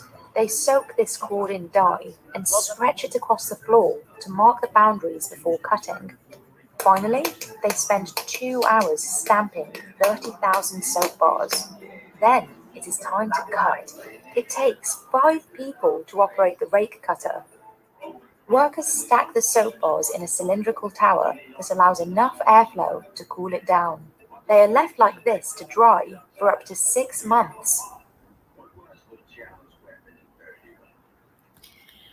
And that is actually really awesome soap if you ever get a chance to have some. I love the longer videos of how, because there's way more steps in the process. I love do it videos or tiny, tiny houses, or I want to start going through, maybe pull up some more shorts of just interesting design projects. I do have one. I don't know if it's today or tomorrow. But once again, I know it's sort of staged, but she wife redecorated her husband's office while he was on visit, except it didn't get all done. So I think he was a good sport, and they made it look all like, oh, it's spontaneous. But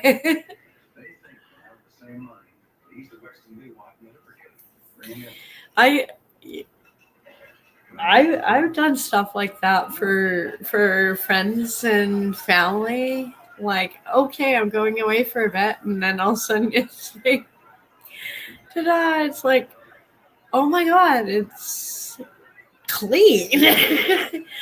Yeah, that's been a lot of some of my punk musician friends. It's like, yes, I did your fucking dishes. I must love you on some level by now because I haven't killed you. Okay, that's not offensive. That's just how, if you've been around punk musicians, yes, you kind of talk like that. This one's crazy because I love swimming. This video shows just how dangerous river currents can be. Yeah. See the man about to dive in this pool? Well, he's a professional swimmer, one of the world's fastest. He dives in the pool, and yet he's not able to go forward. This is because this pool is not a normal pool. It is designed to artificially replicate the currents, even as strong as the ones found in rivers. As the man dives and gives it his all, he knew he was going into the current, so he was trying to do a backstroke. But I would actually say, dives in now. He manages to slightly go forward, but he quickly gets tired and gets dragged this is backwards. amazing. And here goes the last diver, a world champion. He dives in head first, and it's pretty safe to say that if he can't pull it off, nobody can. He's very slim, which gives him an edge, though. He swims as fast as he can, but almost instantly gets dragged backwards, and he too ends up back at the start. Always be wary of water currents. Yeah. And I actually think, like, this was an experiment. Do not try this in a river or in, a pool if you're not experienced. But the guy in the first clip, I think you can correct me on this, had the best approach, just because he tried for the backstroke. And the biggest thing, if you are in a water emergency, is try and stay up and keep your core warm. And that's going to be really scary and cold in the ocean. And also, if you are good with, and you don't need to tread a lot of water, you want to conserve, like, say you fall off a boat and they don't rescue you for hours, you kind of want to, you got to keep yourself, your core warm. You will float. Just, alternate between, and someone who does more, this is just, this is not advice, but this is just, I've been in those situations, so it's like, hey, I'm still alive. Okay, on to other clips before I get a real strike. Oh, I love my dragons. This one's hilarious. I love this channel. Hey everyone, to combat increasing high cost of groceries because of my terrible government and my terrible leadership. My government is going to this is hilarious. To make grocery tax, because raising taxes is my only solution to the big complex problems. And share this video, follow up me. This is so clever editing. Twitter. Thank you all. I always love their channel. just because it's just like all the editing for these cartoons is already getting to me, but yeah, and let's pull up the sun. I have to think I love the Trudeau government he is is the most brilliant, though. incompetent government I have Oh, ever you seen. figure? Federal or provincial. You figure we? No. Since I I started think working they're in politics when I was 10 years old, handing out Trudeau flyers broke on the street Canada. corner. Broke it. I've seen a lot of government. This one is definitely Broken. the most incompetent. Yeah. Let's take a look at what they have To put it proposed this mildly. week to solve the housing crisis in Canada. Canada's housing crisis is much worse than any other G7 country. We have the fewest number of housing units per capita of any G7 country. And part of the reason for that is that governments have been far too restrictive in who can get financing to build housing, who can get financing to buy housing, and where housing can be built.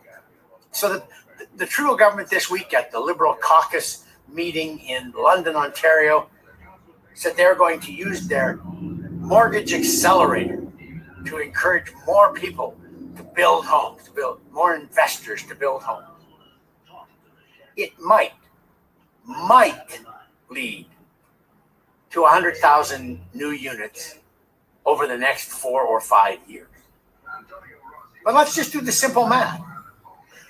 Given the number of people the Liberal government is allowing into the country every year, nearly 1 million new Canadians a year, the Canada Mortgage and Housing Corporation estimates we're going to need about 800,000 units per year. If you add the amount that the federal Liberal Party is going to try and finance into existence to the number that the private sector is already planning to build, which is about 225,000 a year, we're looking at maybe in the best case scenario, 300,000 new units a year, and we need 800,000. If we are falling 500,000 housing units short every year, and that's not just houses, it could be condos, it could be townhouses, it could be rental apartments. Okay. If we're falling 500,000 Condos short, aren't helping we're only us. building 40% as many as we need. Not when they cost half a million for 450 square feet. Continue to go up. Wow, that sounds It's like going to fun. continue in- I got a jail particularly cell in the rest of Toronto my and life. Vancouver, which are the Yay, two that's highest so priced fun. markets in the Yay. country. It's Let's going to get more continue to be condos. unaffordable for people who don't already own houses to get into the housing market. This is not going to solve the problem. This reminds me of last year when the Liberals at the NDP's beckoning decided to send renters a $500 check and say, here, this will help If your you rental even problem. qualified for it. I didn't Now, qualify the average for it. rent in Canada is $2,000. I made literally Much lower than that in many places in $1,000 the country, but in over larger their cities, limit. $2,000 a month is not unheard of. $1,000 So for basically a what the Liberals and the $5,000 NDP did was send or everybody a check $100 check. for 1 week's worth of rent. Yeah, well, That's no, what I that mean doesn't when I even say that this cover government is like not half serious. of my rent. It has a serious housing problem Yeah. on its hands. It could encourage more housing building, and it's doing tiny bits of that. Or it could stop the inflow of new people into the housing market by reducing the number of people it's permitting into the country. It was once said that open immigration into a welfare state, what Canada is, was a suicide pact. You can't allow open immigration into a place where you're paying everybody benefits for everything. And if we're relying on government to build housing to accommodate all of the new people who are coming into the country, we're just going to see the shortage grow and grow and grow, and housing prices increase over and over and over again. For Post Media, I'm Lorne Gunter.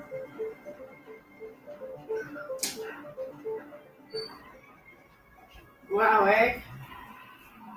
We're so screwed as Canadians. It's not even funny. Sorry, I'm trying to like putter and do other things, but I don't think a lot of people even watch clips. Or that was a good one. Yeah, I really don't think I'm gonna win $500 million.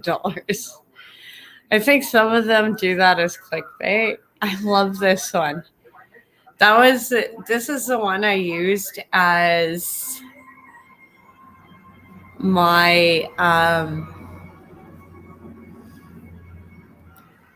like the photo at the beginning, whatever that word is. Sorry, having one of those days. I just thought it was cute and I want to actually take it more to make it look like it's actually like making its arms move more. I think that's going to be, but I have like so many other, like, I'm just loving it. Like some of these just turned out so damn cute. Like, wouldn't you want a little pet dragon like that on your bed? Like, ah.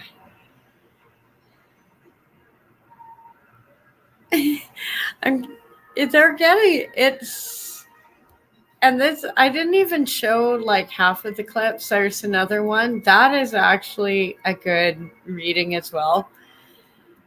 See, that one's almost cuter because it has like the extra eyes. I think the extra eyes make it. Like, I think if I can get the previous one and this one, because it's going to take like, like if you take like one photo, you do like 30 to 50 images of just this one frame. And then you take 30 to 50 images of the other frame. And then you try and like combine them together and hopefully they all agree. Sometimes it's challenging. Like, I lost so much today. I spent like 2 hours working on something and then it just disappeared. And I was like, okay, I guess we're going for a shorter clip. I'll get it. I'm also doing a technique that most people, ooh, this one's a good one. Let's just pull this one up for a bit. It's only like 10 minutes. I might get a strike or a warning. Well, here's something spicy. New bombshell whistleblower revelations on the origins of COVID-19 have come in, and it is this not might be a few days old, so if there's updated information, put it in the side chat. Offered to pay off analysts in hopes of burying their findings that COVID-19 was likely leaked from a lab. Wow. Tuesday, the House Coronavirus Subcommittee and the House Permanent Select Committee on Intelligence notified the CIA Director, William Burns, of these startling allegations. According to a high-level CIA officer, 6 officers of the CIA were given a, quote, significant monetary incentive to change their position on the origins of the virus. The committees have set a September 26th deadline for the CIA to turn over all records regarding the establishment of COVID-19 discovery teams. They've also asked the former chief operating officer at the agency, Andrew McCridis, to participate in a voluntary transcribed interview. Molecular biologist and author Lena Chan noted on X, if this whistleblower is telling the truth, that means 1, 6 out of 7 CIA analysts leaned toward lab origin of COVID. 2, someone with authority talked to the 6 analysts talked them down from a lab origin assessment. 3, 4 agencies, FBI, DOE, CIA, DIA's scientific experts lean toward lab origin.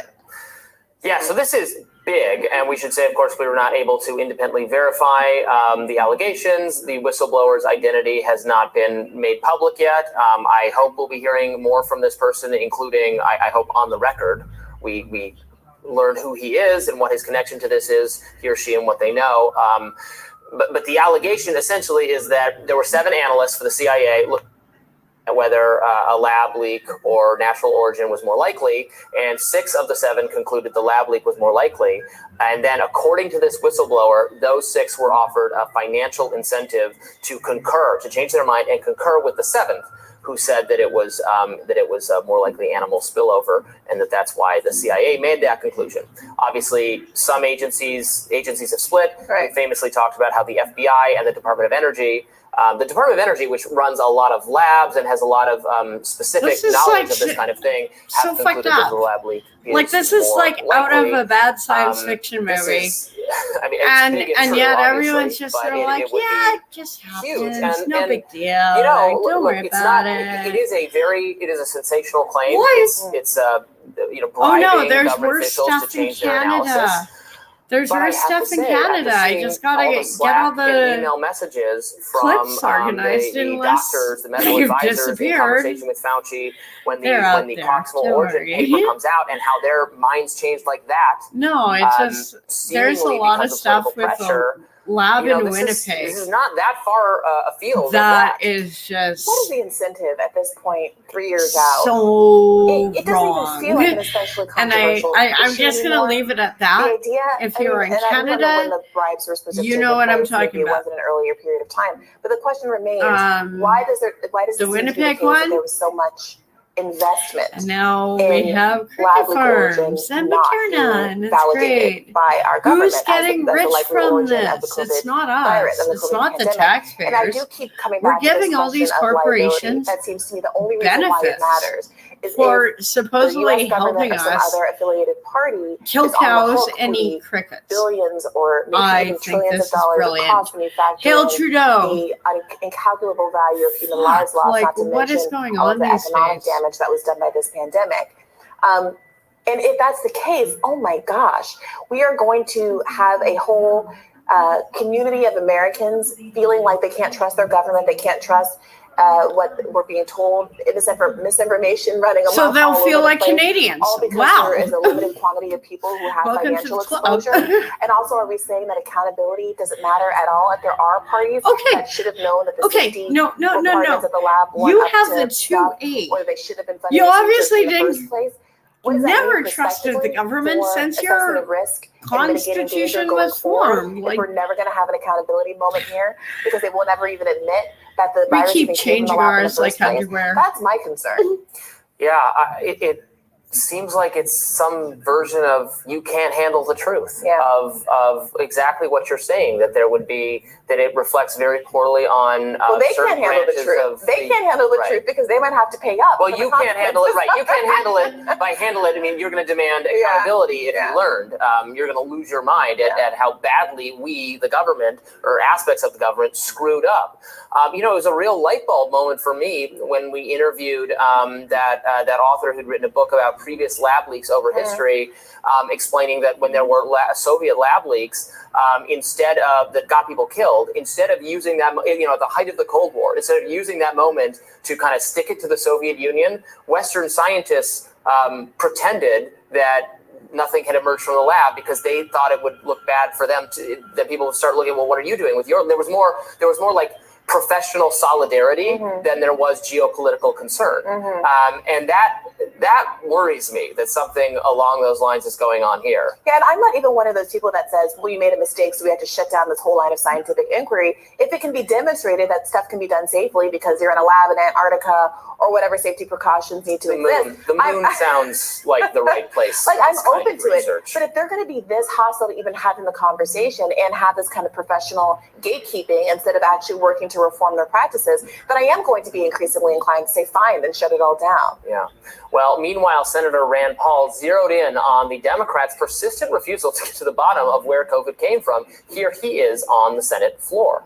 We're the only ones who've been trying to figure out where this virus came from. For the last 3 years, I've been asking every day, did this virus escape from a lab? And not one Democrat will stand up and say, I'll help you find out. We'll look at it together. Every Democrat has said, we don't care, we don't know, and we don't want to know where the virus came from. But if it came from a lab, maybe we should quit funding this research. Should we quit sending our money to China, to a lab that operates in an unsafe manner? It is. Yeah, so we commented on this before. Why on earth this even needs to be a political? Why is this even happening? It really doesn't need Well, and I Like, do think he's overstating that and somewhat. if I you remember follow just the on the money top of my trail, head that Ro Khanna who's has getting been open rich to off public of theory. it? There have Because been it's not Democrats, us. but sure, he's It's correct definitely that not it has fallen the largely American among or partisan lines Canadian for reasons that, taxpayers. again, make It no is sense. Any Democrat could get so much credibility by just just a saying, few "Oh yeah, little groups. like."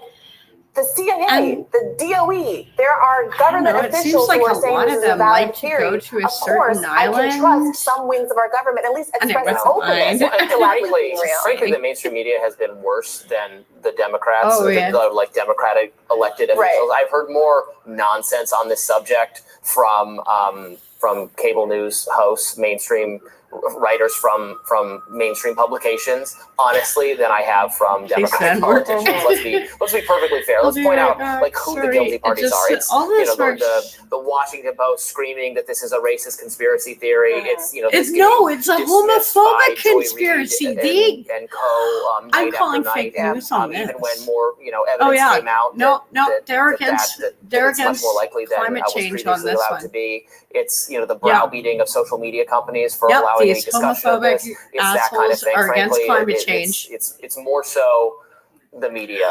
And why are they certainly not, wearing the public masks? two-thirds of whom don't believe it. I can't help it. I just get so frustrated I don't know sometimes. who they're The level of preaching to from stupidity. the pulpit of, When I can big stand on my natural origin. balcony I don't and see I don't people know what the political driving advantage on is their of cars sticking that But politically. people like alone Alina Chan, with the who we've mask had on the on, show before, and who's a and major like, proponent and of, I know you're trying to. who wants to investigate. Hey, She's you've open got to the either sniffles. explanation, You but feel, but and she points to all the ways she has you kind of have suffered to and been do that stigmatized and sometimes. been But harassed actually, and if targeted you have allergies, by, it's not I going know to it sounds a help. little ridiculous to say It big makes it natural worse. origin, but by So it's like science I and swear, masks commentators just who feed the actually have pushed antihistamine that in such an aggressive, blinding way since the conspiracy. beginning, No, shutting down I'm not those saying. lines of inquiry. I didn't say And the to- C again, word. to No, agree- no, To a no. degree, Fauci and the other people I'm all who silly participated in beans proximal today. organs did that as well. I just and don't maybe care. the CIA.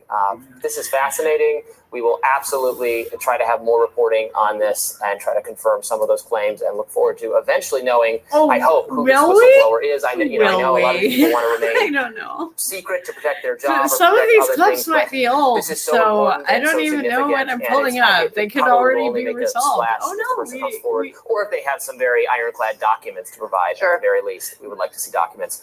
More Rising right after this. I actually like pulling them up, and I know some of that's just like who knows? CIA? Yeah, there's. Yeah, look at what my feed is pulling up, and obviously there is.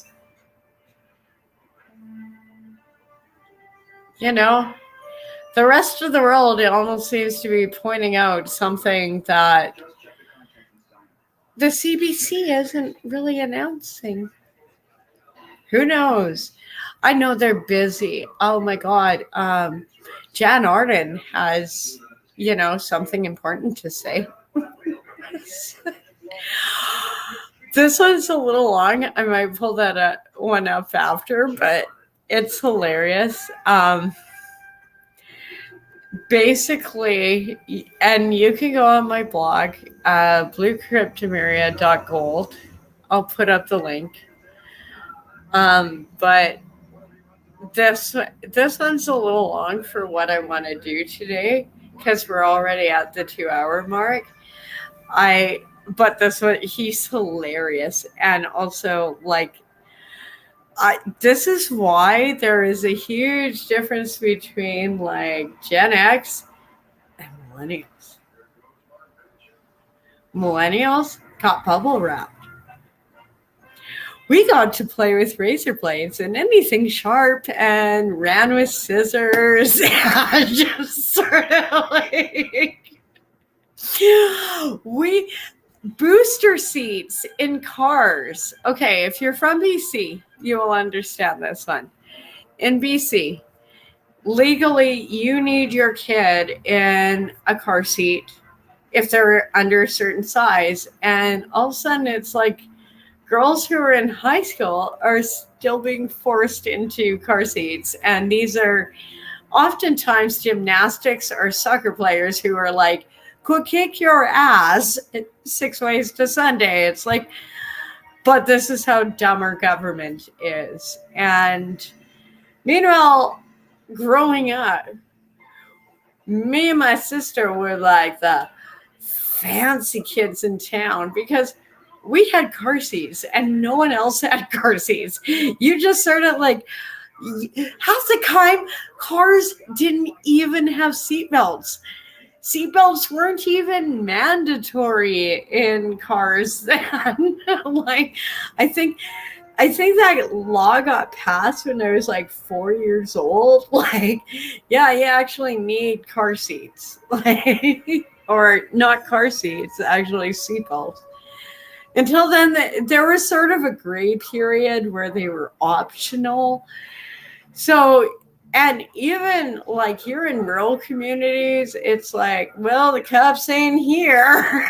So, like, let's strap those 12 kids in the back. Come on, kids, we got to go back to the farm. I grew up from a different generation, I think. I wish some of these kids nowadays could, and I'm not trying to make fun of a lot of my friends because they, especially my American friends, I will make fun of you always. No, this is just how I show my love. But we grew up so differently. Like, guns were for hunting. They weren't for, well, we need to go to the grocery store. Like, sort of, like, I had, like, some of the people I know who pack so much heat. It's like, some of them I understand. Some I'm like, it's not a penis extension. It will not make you a man or less gay.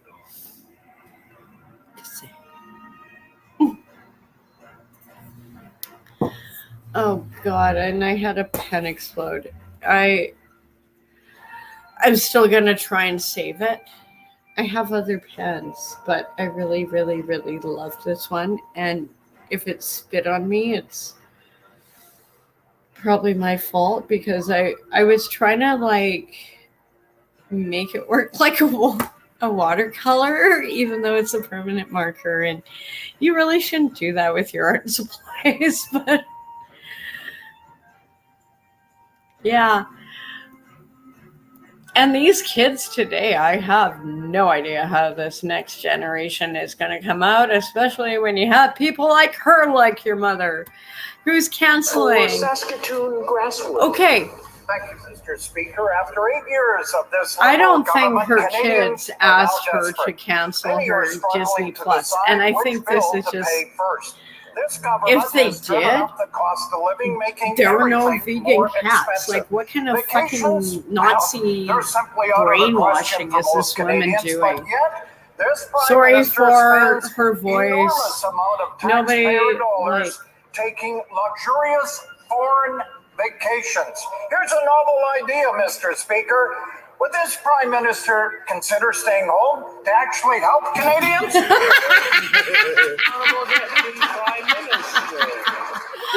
Nobody wants it. What Canadians are desperate about is the gloom and doom and the talking down of Canada and the Canadian economy. They are relentlessly hearing from. I so want to do a parody of her. Mr. Speaker, my flying monkeys cannot get me to the trash can case. Oh my goodness. Oh, Mr. Speaker, I'm important. No, I will work on it. I just think it's. It will be at 3% in the summer and below 3% by the end of the year. How we almost like. Your attention We're both from Alberta. We could be cousins. Except my side's from Romania, not Calling each other Ukraine. names really doesn't help our argument on either side. The honorable member for Calgary Skyview. Thank you, Mr. Speaker. Mr. Speaker, over 100 wildfires are burning in Alberta right now, threatening communities and forcing nearly 30,000 people from their homes. The situation has become so severe that the provincial government has declared a province-wide state of local emergency. While we are expecting more favorable conditions over the next few days, this will likely continue to be a major crisis. Can the minister update this House on the government's conversations with Alberta and what is being done to help those affected? The Honorable Minister. Mr. Speaker, first of all, let me thank my honorable colleague from Calgary Skyview for his question on behalf of the people of Alberta. And if I may, I would like to express my gratitude to the firefighters, first responders, emergency management individuals, Indigenous leadership right across Alberta. Mr. Speaker, Canadians are there for each other. We've been working very closely with the province of Alberta throughout this event. This afternoon, we received a formal request for assistance, and we have been working all weekend to identify the appropriate resources. Mr. Speaker, if I may, I'd also like to point out that this week is Emergency Preparedness Week, and we urge all Canadians, know your risks, be prepared. The honorable member for Timmins. Thanks for watching the video to the very end. If you'd like to subscribe, I've made it very easy. You can do so by clicking right there. If you'd like to watch another House Yeah, of our Comments House of highlight Comments is pretty pathetic. there. And if you'd like to subscribe to my main channel, Mr. Sunshine Baby, where it's all Canadian political news, you can do so by tapping up there. Subscribing is absolutely free. There's a button down below that says subscribe. If you'd like to join and become a member and financially contribute, you can do so as well. Thanks so much for watching this video. Hey. Yeah, we're kind of screwed as a country, aren't we? I don't know. I think we're kind of screwed. I like that one. I want to make this one into more, just to make it move out. Like, the one I did today just turned out so good. He is good, but this is a really long. It's half hour. But if you're into any kind of like First Nations or comedy, he's really funny, and it's things you wouldn't normally see on CBC. This one's good, but that one's like an hour. No way I'm pulling that one up. Okay, where is it? Yeah, that was good reading. People assume your gentleness must have come from an easy life. They don't know you walk through the darkness alone and transformed your pain into power, your wounds into wisdom, the mistreatment of others into boundaries, and your generational curses into blessings. There was a clip of oh God, this one's so cute. Yeah, there was a clip of he's not a tarot reader. I think he is Orthodox. He's Orthodox or Christian, or he's really okay. He's a heavy theist, but he does some really good videos. I don't know if I've ever pulled some of them up. I think I have actually on my blog. But this is so cute what she did. Oh my God. Van, I put a place in the bench for my dog Pearl to go so she could feel safe and to get away from the other dogs. this. But it's really just become a This is sad so damn random cute. storage spot with a dirty blanket. Until today, I'm taking out the stuff I've put in here and just for a little bit taking out the queen as well. I got some supplies starting with memory They are foam that I like cut to the royalty. exact size of the bench for padding. along with a super soft bath rug. I got a shadow box that looks exactly like a bed frame to me, so I removed the glass, cut more memory foam, and double stacked that to be a mattress. I found some fabric that I used as a fitted sheet and a Like, top this sheet. is so For damn a cute. comforter, I cut up my own Like, blanket, how can but you we will worry not about think that this later. is damn For cute? pillows, I used more foam and a pair of my socks. Tell me it's not already so cute. And It is in need of decor. Chihuahuas So I would put in a love plant your and some socks candles. anyways. I took out the Polaroid Zeus would camera never to add a eat photo of mine, the two of us. This is but how the he whole thing loves turned out them after day hard. one. I am obsessed, but will Pearl be obsessed? I won't More on say that any. later because I have lots to add on day 2. Yeah, of giving Pearl the I place she miss deserves. See you then. Susie. He almost looked like that one. I think that's why I love that clip. Plus, except Zeus would. Oh, he was such an awesome little dog. And he almost looked like that one, like the same size, exact same head space, because Chihuahuas there's deer heads and apple heads. There's 2 different kind of breed lines. So, and mine looked almost like that, but he just had like more brown markings. He was so damn cute. Except when oh god, you can actually ask my friends about this, like, and that's it for that one. Yay. Woohoo. I still have tomorrow's or yesterday's I'm gonna pull up. And we're at the 2, so I'm gonna come back at in 15 minutes. I'm just gonna put on my intro again. Kind of like the intermission mark. Because I do have more. I don't know if I want a panel. I know everyone wants to come on and talk, but I am just not. I'm just going to put on my intro and think, maybe I should do a poll. Like, if I should do a panel or do more of my clips and my artwork. Because there was one yesterday. I still, I don't care what the vote is, but I'm still going to pull it up because I think it's important. And, well, yesterday, there was also a lot of Maui clips, so it just wouldn't load. So, I think that was pretty good. I did that one in 2 hours. That's pretty good. Artwork. You like the artwork? Well, that's good.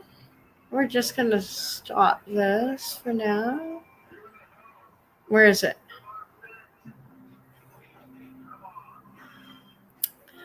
Yeah, I'll just find another playlist. I do have... Oh, no. Where is it?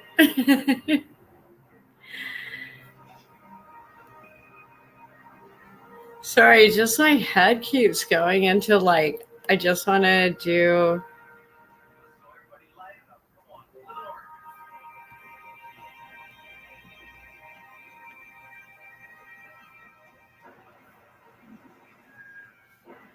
I'll just do the one from today again.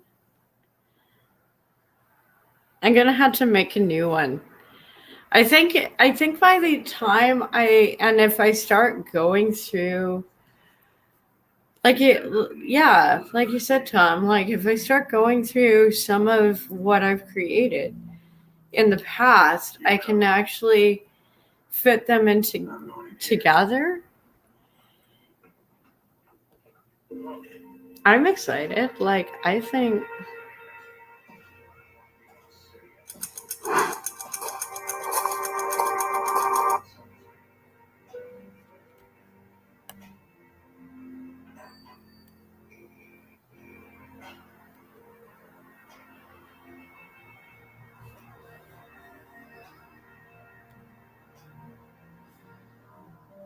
See if I can catch it on time. Sometimes it's like, nope. Oh God. I almost might. I really love how I did this animation. It's just, yeah, I'm just gonna let this play out for a second. I also need like a little nibble of food or something.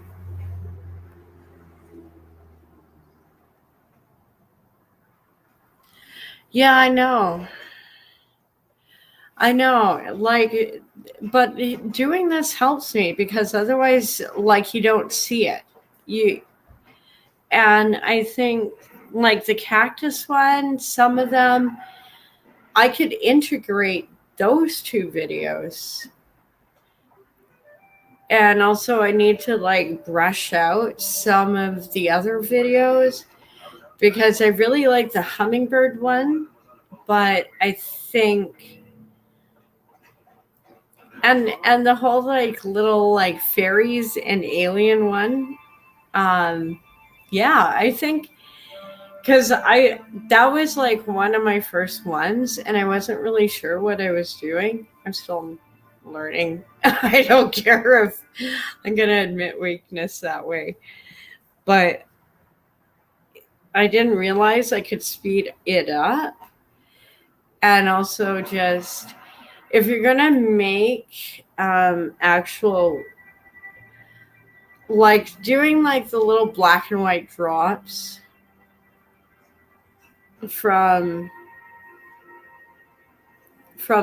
this, what some of the films I'm going to be doing soon is going to be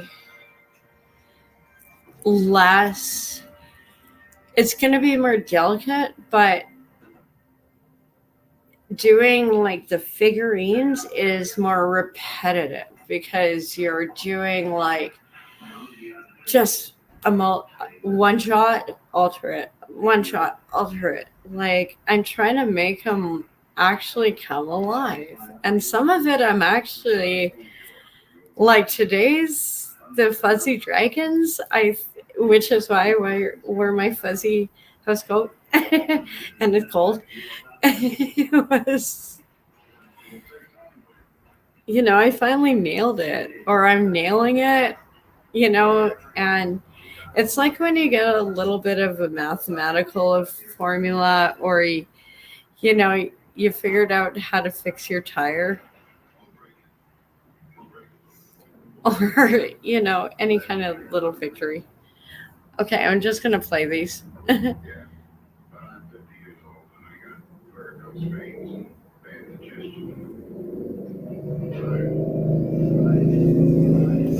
And I'm gonna throw this up.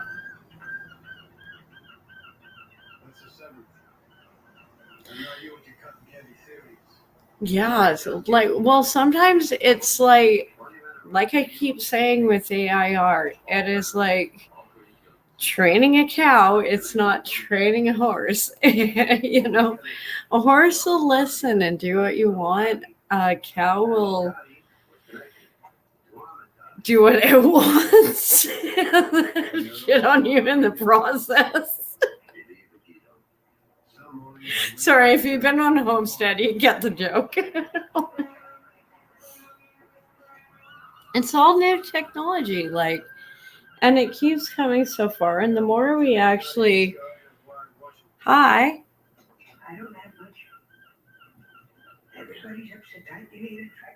That is just absolutely. Sorry, I bought myself. Good to see you. Yeah, I'm just gonna put this on for like a little bit. I'm trying to watch the counter on the screen, not the counter on what the actual time is. So I'm gonna take a 10-minute break. You're gonna see some of my videos. I'm gonna mix them up again. And I'm gonna flip a coin on opening the panel or just do yesterday's block. I have two choices. Because there were some good clips with that. Yeah. Okay, why won't it come back?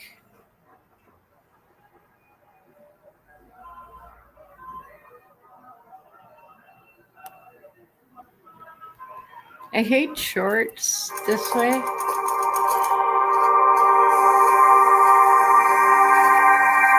They just...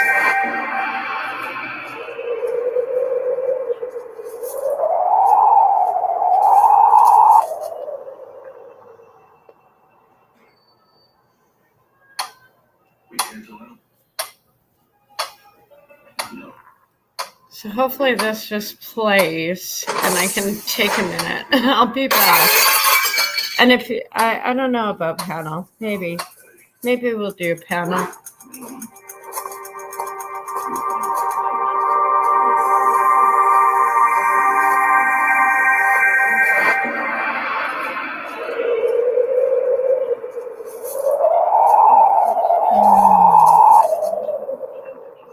No, I know what I need to do. You're gonna watch that one again just while I figure out what I'm gonna do. Sorry, dudes. Oh, fucking where is it?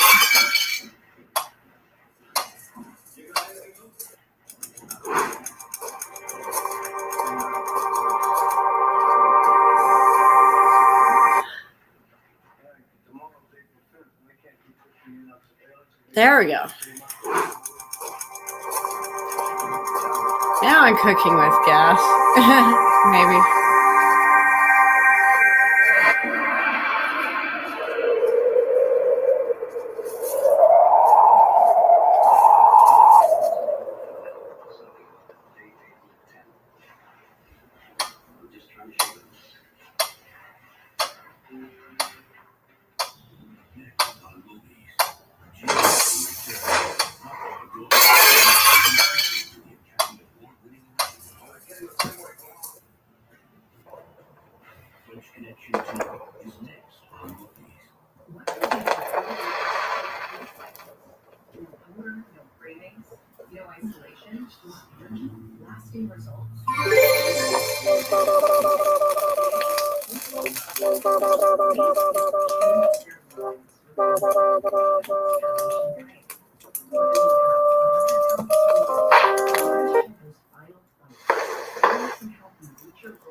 Why do I make things complicated?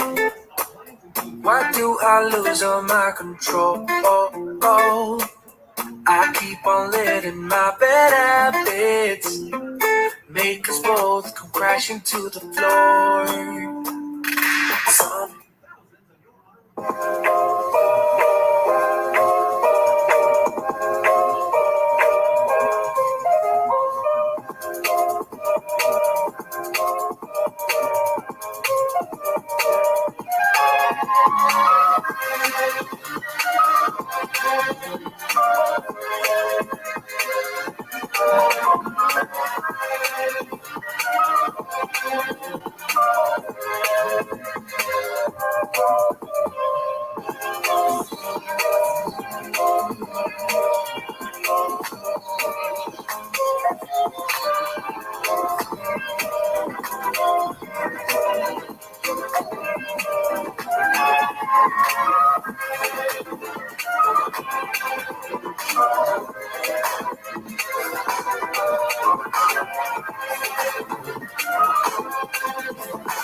All right.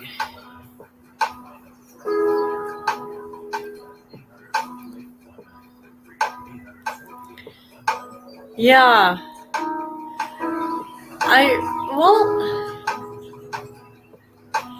I'm going to elaborate more on that because I have some really good ideas. And that one was like interesting to do. Some of these are early ones. I really like the one I did today. I'm going to like stop this for a moment. Nope. After this one.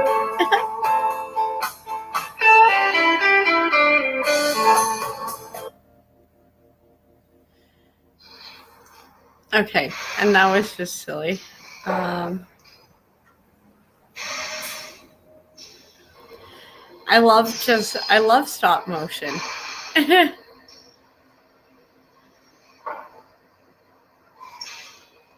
And to be able to incorporate that with,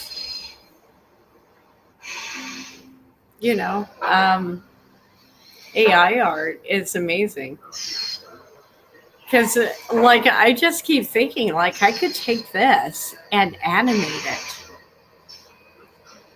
Like, because they are just individual photos. I could take that clip and just make it bigger.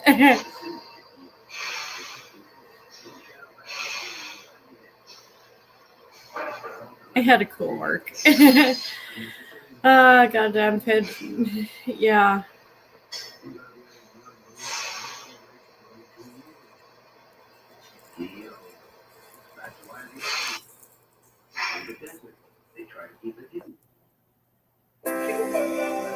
This one I'm gonna skip over. It's not bad. It's just I just see so many things I want to fix with it.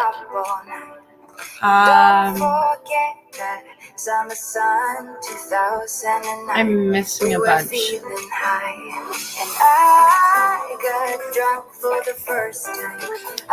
Okay. Well, how about I'll put the link to panel. If people want to come on, they can come on. Otherwise, I'm just going to pull up yesterday's vlog and refill my vape.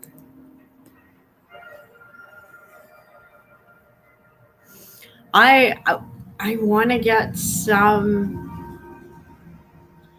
I think the more I just put together and because I've made so many, like quite literally, I have probably made 20,000 photos since May when I discovered all this AI art programs. And I think the more I can just take what I've made sometimes and develop it into something longer. And some, like, I've already made a series, they'll fit together. Because I have, like, this whole one of, like, just weird mutant flowers in a garden.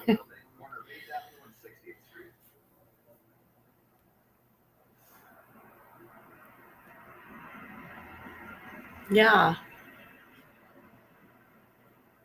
Yeah, I think I know the frame you were talking about, and I love that one as well. And like I said, some of these I could develop more, or I can always go back to them. Like, I mean, some of these are based off of artwork that I made in high school or university. So they're already like, to be able to just make them into what I imagined when I was young is phenomenal. So I get a kick out of it. So let's see if I can pull up yesterday's blog, because there was a really, really, really good piece in there.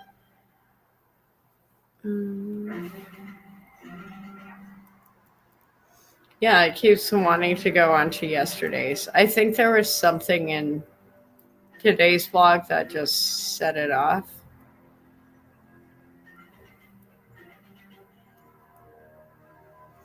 And yeah, yesterday I just was having no luck with inspiration or what to do. Like today, the whole little fuzzy dragon thing came together well. And it's almost easier just sometimes if you're stuck, just pick something. So I love dragons, and so it was easy. And I was thinking of my, fuzzy house coat because I was cold.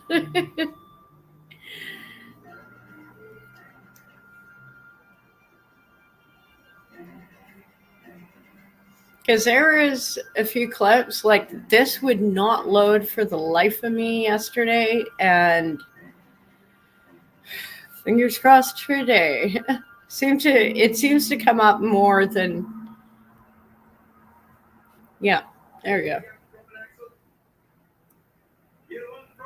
So she turned out like really good, but you need so many frames. So like an image like this, I would have to make like 30 frames of her, 30 frames of every single image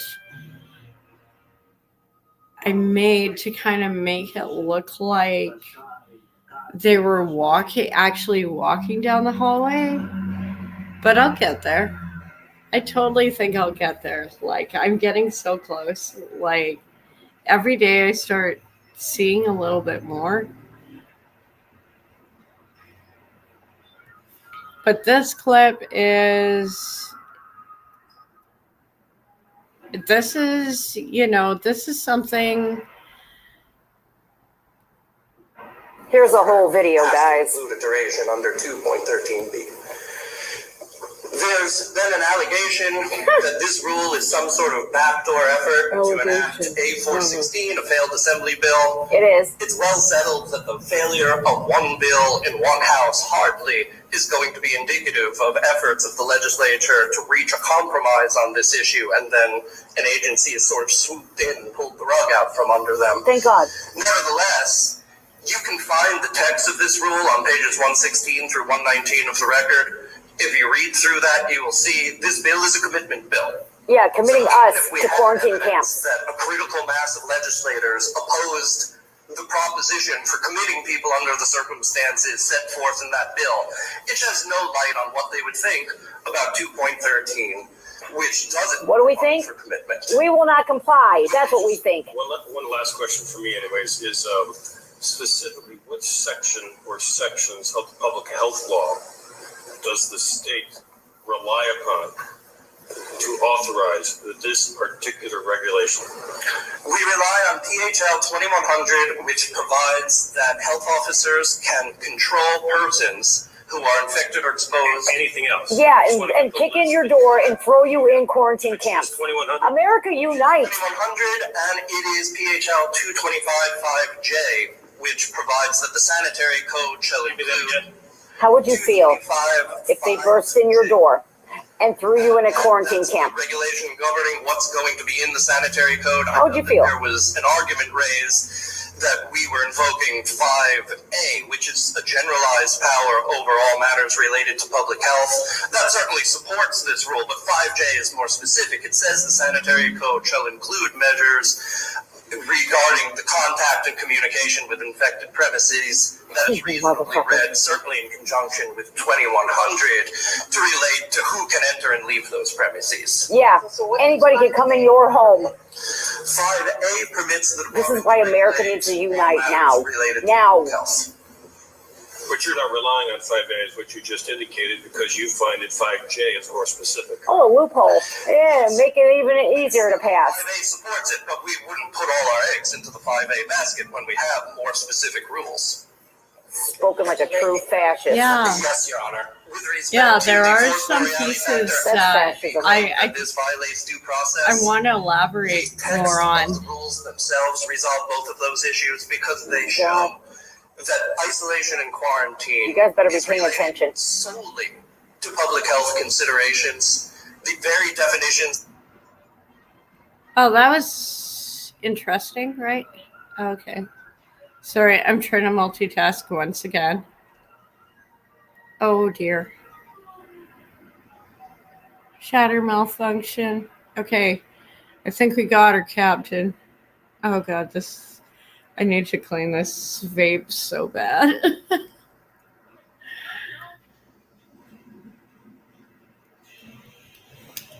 Hopefully I didn't overload it.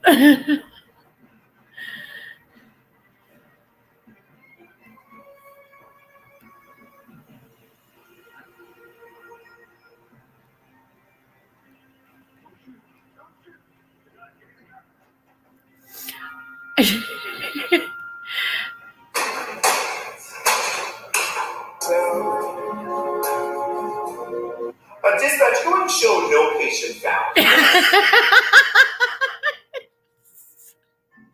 I know that was like silly, but I really like his channel. Seeing a lot of this, oh yeah, some of this Canadian Prepper, great channel, and this was some of the clips from Burning Man. I think we all know how that one played out. Well done. Oh, I wish I could play this. But look at the strikes. Oh,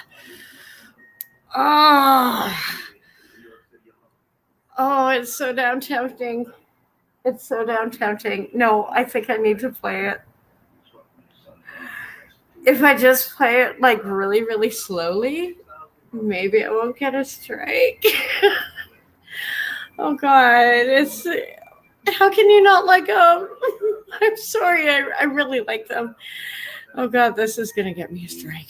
I know it. Screw it.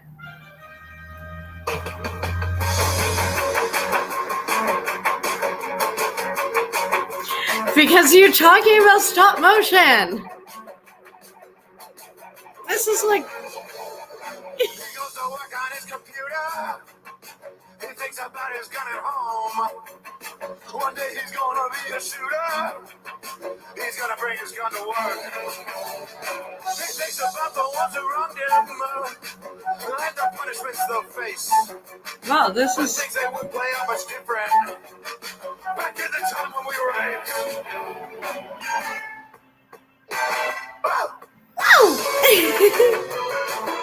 Wow. Oh, this is actually so clever. Especially since I'm doing stop motion. Oh, please. We had to fight just to survive. And now you got yourself a weapon. Because, especially, how they're doing, everything's moving. And that is a trick. You get one or two objects, no problem. You get 5, you gotta keep them all moving.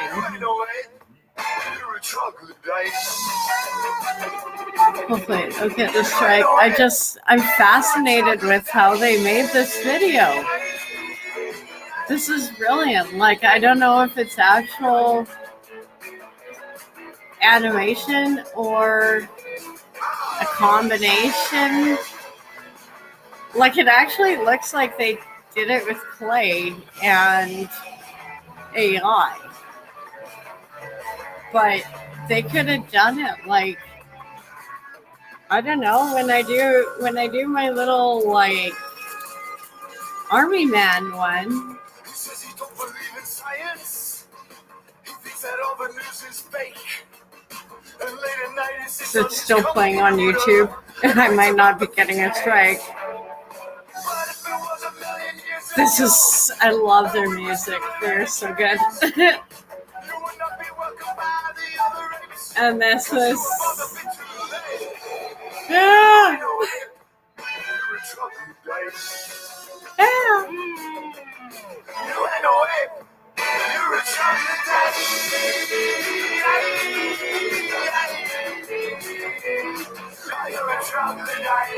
This is brilliantly done.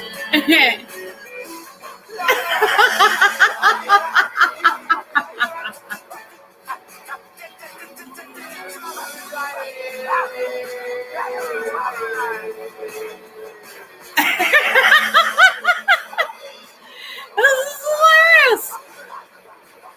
I was so busy, I didn't see all. Yeah, there we go. Yay! Game over. You lost a round. You hit a boss. That was awesome.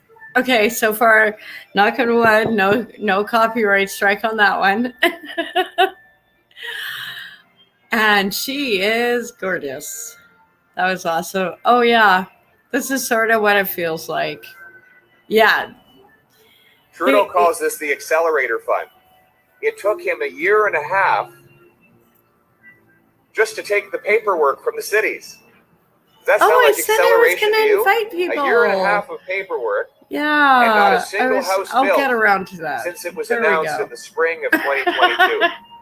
Not only that, Sorry, go yesterday, blonde. he said his announcement of 74 million would bring 2,000 Nobody's homes ever in going to London. come on, They but were that's already okay. planning to build 6,000. So it's actually less homes than the city was already going to build. What this is a photo op fund. It allows Justin Trudeau to show up in places where housing was already being built with a check to do a photo op. We don't need photo ops. We need a mathematical He had formula 8 years. that gives What more the money fuck to cities happened? that build more homes and less money to municipalities Oh, that yeah. block homes. And that's what I propose. You increase home building 1% above the target, you get a 1% increase in your federal infrastructure money. You come in at 1% below the target, so you bad. get a 1% reduction. So it is a scalable incentive that gets the local government gatekeepers out of the way to build homes that you can afford. Well,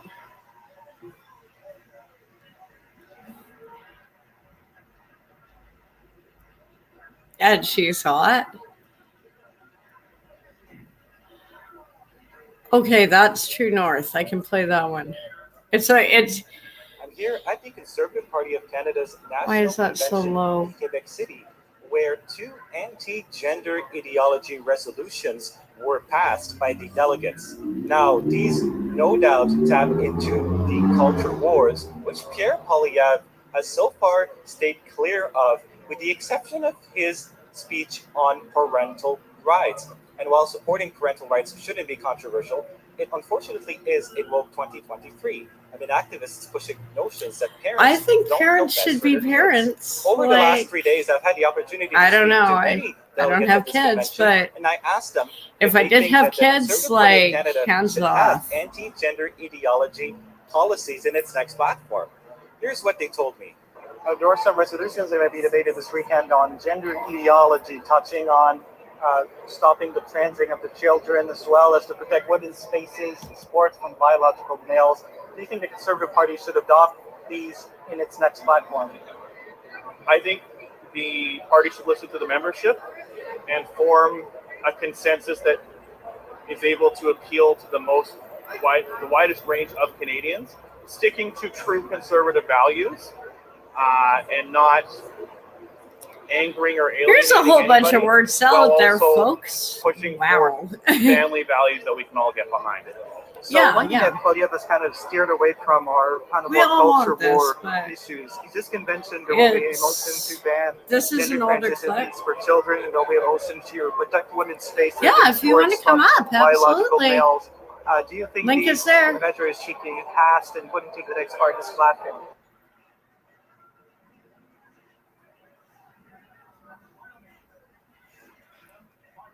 Just let me turn down the movie. Be right back.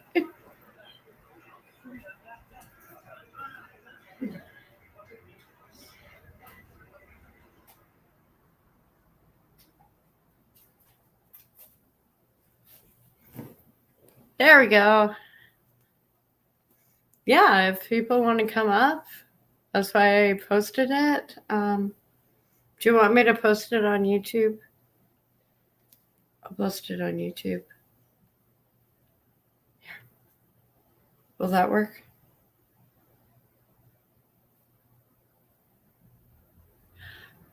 No worries. I'm trying to figure out my messy vape. I need to clean it. It's just like it's leaking. It's wonderful, but it's leaking.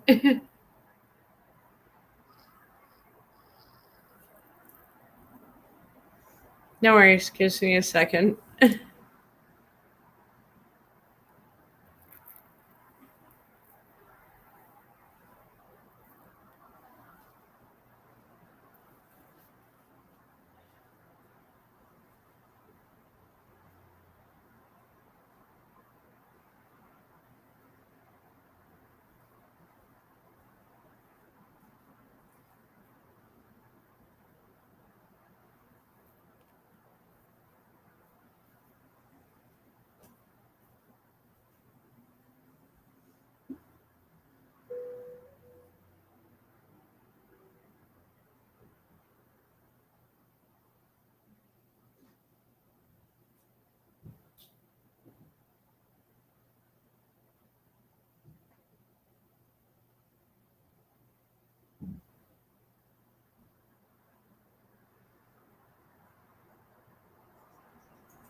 There we go.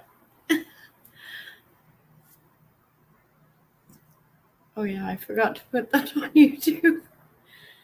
Come on. It'll warm up in a few hours.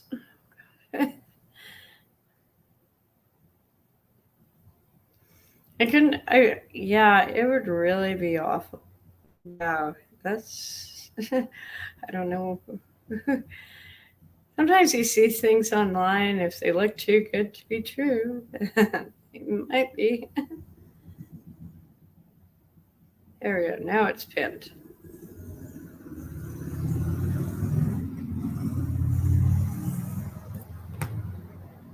But I really like the one I did today.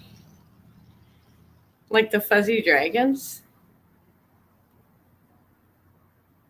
Well, what I know is with here things are very fresh and very seriously in this country, and the fact that those issues are on the docket there you are. means that they're important to the members that are coming here, and I appreciate that he's excited to. There you go. Hello. Working? Oh, is it working? It's working. Oh, okay. Oh, hello. Hello, good to see you. Is it burning? Flooding in Nova Scotia? Have you seen that news? Not. It has the Lee started hitting yet? I don't know. I didn't think I didn't see the pics. No, I haven't seen it yet. I thought it was supposed to hit later in the day. Yeah. Yeah. It's gonna be. It's gonna. Apparently, this is the thing. Is the worst that possibly can happen. There's that like marsh zone. You know where like the hillbillies live in Nova Scotia. If you know Nova Scotia at all. Yeah, There's that little section there where like it's all marsh. It's the real lowlands, and it's backwoods. There's yeah. That's family. There's the family Golder Mountain. The Golder Mountain. If you want to Google a crazy story, I knew a guy who was married to a Golder. He said he used to go home for Christmas, and he goes they still all have dirt floors. He goes all of my relatives over there have dirt floors. He goes we have a great time. It's all a big booze fest, but it's dirt floors. There's not even wood on them. Like, and I'm talking 10, 15 years ago. Oh no. Me and my second husband, like his house, they were from Nova Scotia, and they were classy though. Because they The had one that choked on the peas. They had cement. You mean the one that choked on the peas? Oh God! I couldn't help myself. Sorry, go on. As if I was normal. No worries. Yeah, but I think people who live there are getting prepared. You know, it's just something in Canadians. Oh yeah. Well, maybe not in the cities, but like definitely. Well, we got the timing. This one's like, hey, we got 5 days. But the thing is it's going to hit. This is the crux of it. I don't know. Am I redlining on my volume? No? Okay, I can't see. But can I? So that marsh zone, if you don't know, you go to Nova Scotia, there's that highway section, that one part where the highway where they actually had drones like long time ago. In that little space. There's that other way you can go just to divert if you're traveling in that way, you know what I mean? That little small corridor where it gets narrow and the cops are always there. And there's another way around it, but it's like the old highway and it's a nightmare. Not that I ever whatever. No. But that is like a very narrow spot. And that's where like they always were because the cops knew, hey, this is like a bottleneck. So that bottleneck is also right through the trajectory of this Hurricane Lee, which is the lowlands of Nova Scotia. But the thing is the water has to come from the Bay of Fundy, maybe, because that's the way it's coming. But the lowlands come from the other side, you know what I mean, of the ocean. It really depends how the storm swell will move. Like, you know, like you can predict how the storm is coming in. You cannot predict how the water's going to go. Yeah, that's the part that, well, that's where I've come to. And I don't understand. So what can happen there? They said in 6 hours, that bottleneck, in 6 hours, if that's shut down, they'll start to see food shortages in Nova Scotia because it's such a heavy corridor. Everything's brought in, nothing's shipped into Nova Scotia, food stocks and stuff like that anymore. It's all truck. Fly things in? Do they have an airport? Yeah, but it's not you. Well, you've been to there. Oh, it's tiny. I haven't been to there. I've just 1,000. My ex-husband was from there, so yeah. But it's like it's okay. You're not on the island, right? You're in Vancouver. It's like no, I'm on the island. Oh, you're on the island. Okay, so it's like Lake Cowichan. That's Halifax. You know what I mean? Lake Cowichan. Plus, add a little bit of Duncan. Maybe we'll go to Duncan. That's it. And then in the middle of nowhere. Like you drive like 40 minutes outside of out of Halifax, and it's like people are talking real slow because they're just way back in history, right? It's weird. Yes. There's there's a metropolitan, and it's so funny. I always laughed. I lived there, and you get these people. It's like a city of 200,000. And they're like, so it's a bit bigger than, but so they're like walking around these, especially, guys and girls, and these super uber like clothes, like 5 things stilettos. And you're like, if you walk 2 blocks that way, you know, you're in the sticks, like literally. You know what I mean? Like, but they all thought they're like super Uber, and you're like, man, it's only one street. It's like Spring Garden Road. It's called Skin Garden Road in the summer by the guys, because you know that's like the only street where girls can window shop and do things like city stuff, right? It's and walk, right? It's there isn't much in Halifax. But you see people in that street and they think they're super Uber.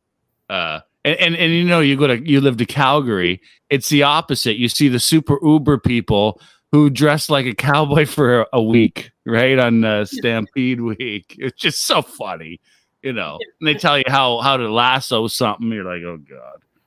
Oh yeah. Well, and it's funny because half of them haven't even pet a cow before. Yeah. Well, and you know, so I only laugh with a little bit of tongue in cheek because we all like to It's like pretend. our Mardi Gras or something. Yeah, you know, we all like. Oh yeah, yeah. No, I haven't been to one of those at all. Brazil. I've been. Well, I watch it like I've been watching it for even before the pandemic. Just have. Yeah, I'd get arrested. I have friends in Baton Rouge, so NOLA.com does a live stream. Oh yeah. All the parishes. So, but it's like actually a week commitment to see all of the parades. Like it's amazing what they do. Yeah. Yeah. I kind of like those seeing it online. I know I'd just be arrested. You know, it wouldn't work out. I'm not good with puke. I'm not good with puke. You know, like yeah, I kind of have the feeling too. Like I just don't want an international incident. You know, like, if I go on the off season, they don't really like tourists. But if you're not going there to get drunk, you're just going there to learn about the history. You know, you can find out more. Yeah. And that's the part, like, it's beautiful architecture. It's amazing history. I have cousins or, you know, sort of in Baton Rouge, although New Orleans is way more fun. A little bigger too. Well, and Baton Rouge is just, it's Baton Rouge. Yeah. Well, they still have, like, isn't part still got problems from that flooding. Mm-hmm. Yeah, it's still. That's how it goes. So yeah, so this flooding. I know I'm going back. We're touristing on this. Is 6 hours they got Nova. So if it floods the highway and the train, because the train, the highway, and the power is all in that little corridor. When you get into Nova Scotia, anyone who's driven in Nova Scotia knows it, because you're like, why is that like the third cop who's trapped? Like, you know what I mean? Speed trapped. You're like, what the hell? It's because it's they know that the other way around is hills and up and down. It's a freaking nightmare to go. But it's the old highway. Mm-hmm. And they got through that causeway. So all of and Nova Scotia doesn't make their own power, of course. It's all come from Quebec. So if this if that gets flooded in 6 hours, they're going to have a major problem throughout the whole province because of that. So that's like the only real worry. Like, the winds and stuff like that, but but that if that floods over, then they're cut off, and then they're essentially an island for however long it takes to get it. If right, not that I want, and you know, well, sometimes storms spin away, you know, like, or they're not as bad. And I think if people have been preparing for this, like, you know, people like, you know, these are people who survived ice storms. Like, I would not want to do that. I mean, I might. Like, depends how woke the island gets. So I'll go to the other coast. No, I love the Pacific. It's Well, the Atlantic, it gets cold enough that it can kill you. You know what I mean? The Pacific really does. It does, but it takes a long time. Like Atlantic, a couple hours. I know, I used to go swimming in August, and it was an endurance of pain. I go swimming in January. I'm not. Yeah. You don't do that. Unless you're doing your polar bear dip, and you want to scream. But it's cold. I do. I find it refreshing. I do like that. But yeah, the Pacific is much more friendly. Oh yeah, and also like I think just growing up here so long, it's the Atlantic tides are so different that it's not even the critters in the ocean. It's on a whole different time schedule, where the Pacific, it's all over the map, but I know it so well, You can have a high tide and a low tide within 5 minutes of each other over here. Wow. I didn't know that. Sometimes, it'll shift so much. Like the Atlantic has like very set tides, where the Pacific, it's almost like 3 tides a day. Sometimes we get 4. Depends on Yeah. It's just not. We have almost the same amount of tides. They're just not on the same schedule. Like the Bay of Fundy, you can set your watch on. You know that. Whereas here, I woke up. I'll give you a quick story. I just interject. Yeah, no worries. I woke up and we were all sleeping out in the water, and my asshole buddy was watching it come in. He's like, I just wanted to see if it would take you, but because he woke up because it got him first. He was like 10 feet ahead of us or so. Like we went and slept way out there, being from Ontario, not realizing, hey, that's way out there. It's not actually the coast, because it was midnight when we got there, when we finally hit the thing.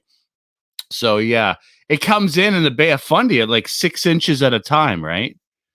If you know that, like it's 6-inch wave, or I don't even know how to call it, like a wall, 6 inches, and then it settles, and there's another one behind. It's awesome. But yeah, it got me anyway. So sorry, go on. No, I was just gonna say, like, we have an expression out here: never turn your back on the ocean. Oh yeah. I think you learned the hard way there, kiddo. Oh yeah. And they did all kinds of good things in the Navy with me, and I learned it to fear the crap out of it. And then I don't fear much, but that oceans, they you know what I mean. It instantly puts my heart rate up, but not into because over years of being pushed into it from from friendly trainers. Yeah, it's just, right. It isn't, but it still doesn't. It's not to the point of like sweaty palm, but definitely, there's a respect for it, and you have to. You really. How many people drown? Like good, they're like, oh, they were a good swimmer. It's like, do you know how much current you just showed? Like you have a little bit of that current that goes down, you ain't coming up. Don't matter how strong of a swimmer, Olympic you are. Yeah. And sometimes it's even, you can be in shallow water, like you're not even up to your knees, you're just halfway through your calves, and you'll get caught in a riptide if you don't know the area. Yeah, there's something that happened to me. You'll learn the hard way with that one, because you spin around a bit and yeah. One of the scariest things I've seen, and we were up farther in the north, Atlantic. I don't even know what the body of water, if it actually had changed from, I don't know. Anyway, it's the Atlantic, northern Atlantic, way up there. And so we're looking down, and there's Arctic char. We could see them. It's so beautifully clear. It was like, oh, it's so beautiful. And I don't know what it was. And I thought what I thought it was a sea lion. But a 20-foot, you know how it is underwater, you can't tell. Yeah. But it was 20-foot long sea lion. But I've been Googling. Wow. And it doesn't say that sea lions are there. You know what I mean? They don't live there. But it was so nimble and narrow and long that there was there's no way that was anything that like fish, you know? The Yeah, spine was yeah. too nimble. So I don't know, but there's all kinds of things that I think that, and this is what I've looked into, because I had to go into like Scholar, you know, Google Scholar, because the papers weren't saying anything. And I think that a lot of the our research, which I found, is they actually don't know 100%. They say, yeah, there's no sea lions or sea things, but they just haven't found them. That's why they say that, right? Yeah. So they're maybe there. They're just very less common, and this and that. Like we know there's no penguins. That's for sure up in our Arctic. Well, I think too, a lot of things are migrating. Like we are getting a lot of more California sea lions migrating up. Oh, yeah. And also Those are the big ones. Yeah. Yeah, they're kind of messy. They're fat, right? Yeah, and they like the sea lions that I'm thinking of in the Antarctic are skinny and they got they have a smile, right? Their mouth is so wide it's a smile, and they're curious little, but they're man eaters. They'll eat you. You go in the water with them, they eat you. Oh yeah, fuck. That's why the Inuit like. Oh yeah. Well, they were crazy with it. Like I don't want to call it Inuit Eskimos. There's two different. No, they'll charge you. They'll charge you like a hippo or a rhino or something like that. A bull, like I think it's just. Yeah. Yeah, they're nuts. They seals like that. Oh yeah. So do they go on? Like obviously they come on the coast. I just never see them out on the coast much. You can't hunt them? They're migrating up. They're coming up from California and they're starting to make their way, they're hitting Oregon, they're hitting Washington. Now, like, there's been a few sightings, but nothing like what you see in California, but it's going to happen, And then all the animal rights activists are like, "Oh, we can't do anything with them. They're animals." and meanwhile, they're not indigenous. So yeah, well, I'm just waiting. It's going to happen.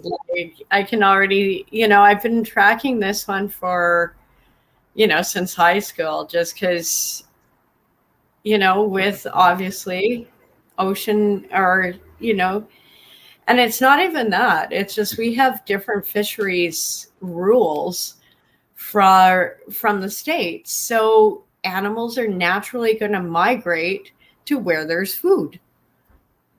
Yeah. I got it's into like whole buffet up here. Yeah. Well, that's one thing that some of the people are saying is that a lot of like where there were sparse animals, and I'm not saying this is the case, but a lot of animals are coming back because basically, well, okay, in my area, I'm in Niagara region, very bountiful area. And there was no turkeys when I grew up. None. You wouldn't see it. You seen a turkey, you told somebody about it. I seen a turkey. You know what I mean? Like literally, that's what you did. Yeah. And this is a rural area, but what happened is the generations before wiped them out in the area, right? So they were so scarce. And the peregrine falcon, which is the fastest animal on the planet, it was gone from this area. Well, all of a sudden, and no one did it. It just, first of all, the peregrine falcon came back. And now you actually see turkey, like seeing a turkey. If you tell someone about it, they're like, and did you hit it? Like, they're like, where's the rest of your story? Because, you seen a turkey. Okay. Right. When I'm talking like, what, 20 years difference that we didn't even, and red-tailed hawks and turkey. You didn't see them when we were young. Now you see them all the time. Yeah. So we and that's to do because we're using less chemicals and we're eating them less. We just don't give a shit. People like look at how many fish. The only people who've been fishermen now around us is like these Chinese people who are like first generation Canadians. They're not second generation. Most of them, unless they're with grandpa. Right, they're not. They're they're first generation Canadians. So after we've been here a while, they're not even fishing anymore. So everything is more in abundance, right? Yeah. And so one thing that's happening, I think, is we're getting all kinds of like animals that were there before, but we wiped them out because there was only 20 of them, right? In the cold north. and nature will come back. Like, I mean, when climate activists talk about saving the planet, they aren't actually talking about saving the planet, because Mama Nature will come back. Look at Chernobyl. Look at all That's these crazy. Well, no one believed disasters. it.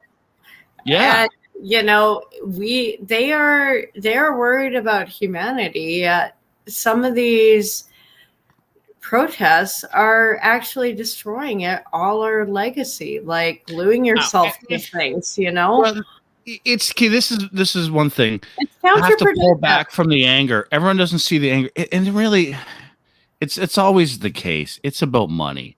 So there's a lot of BS with the green. There's a lot of good, but it's also an income for somebody, like a full-time income to part-time. If it really was true, they would be selling us on industrial vinegar. Why? Why industrial vinegar?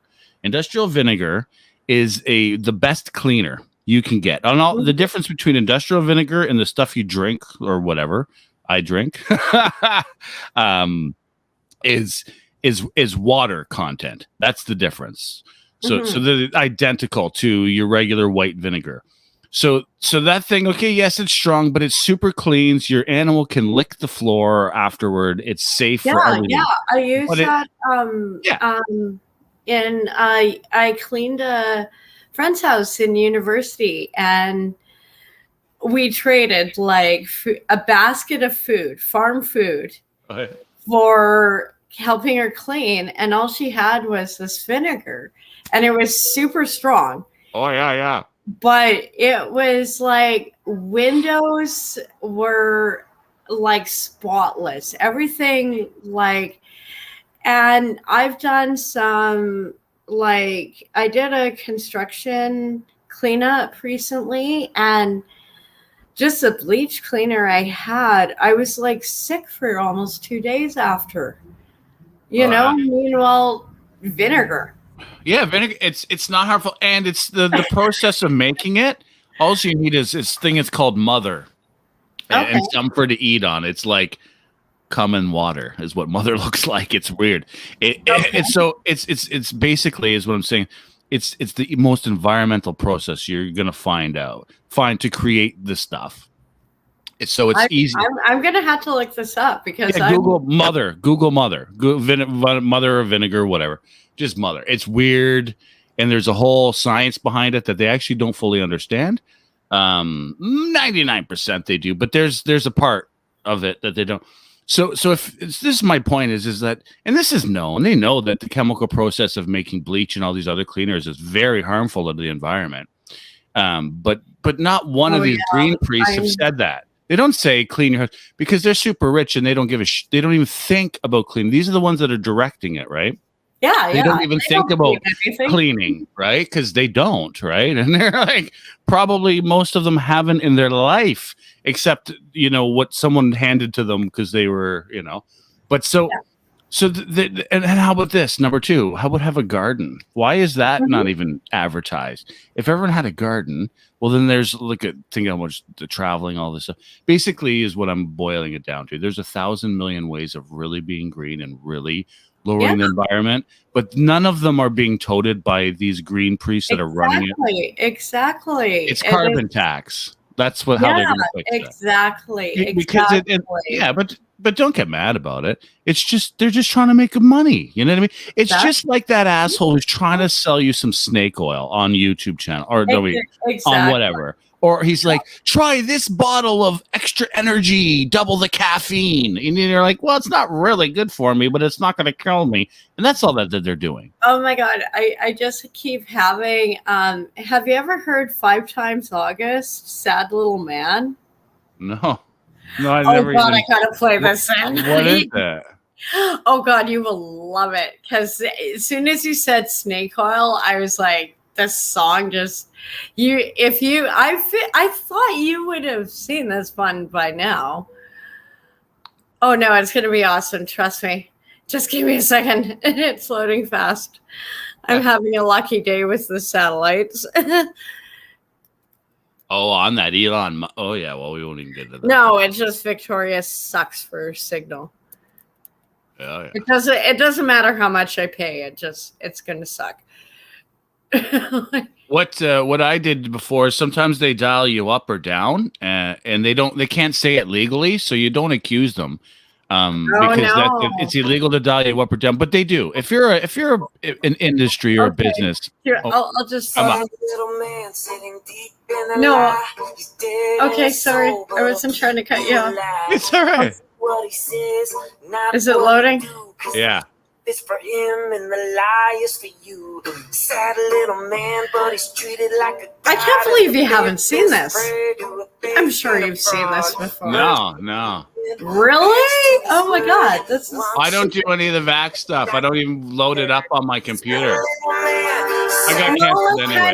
It came out a few years ago, but it kind of proved itself true.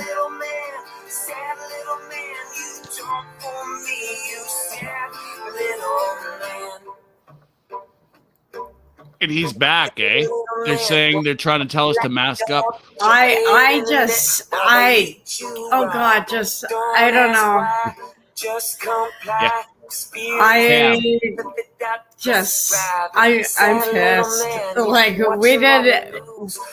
wasn't those 2 shots supposed to fix everything, right? Oh yeah. I just Tam that last thing. Oh, and being in BC. Oh God.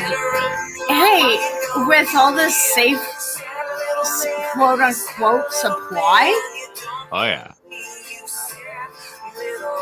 I don't know which drugs are safer, the fentanyl they're giving out or the shots. Like, how about I just not get any medical advice from these assholes? Yeah, safe supply is the biggest. It's getting so scary here. After this, I'll tell you a story, okay?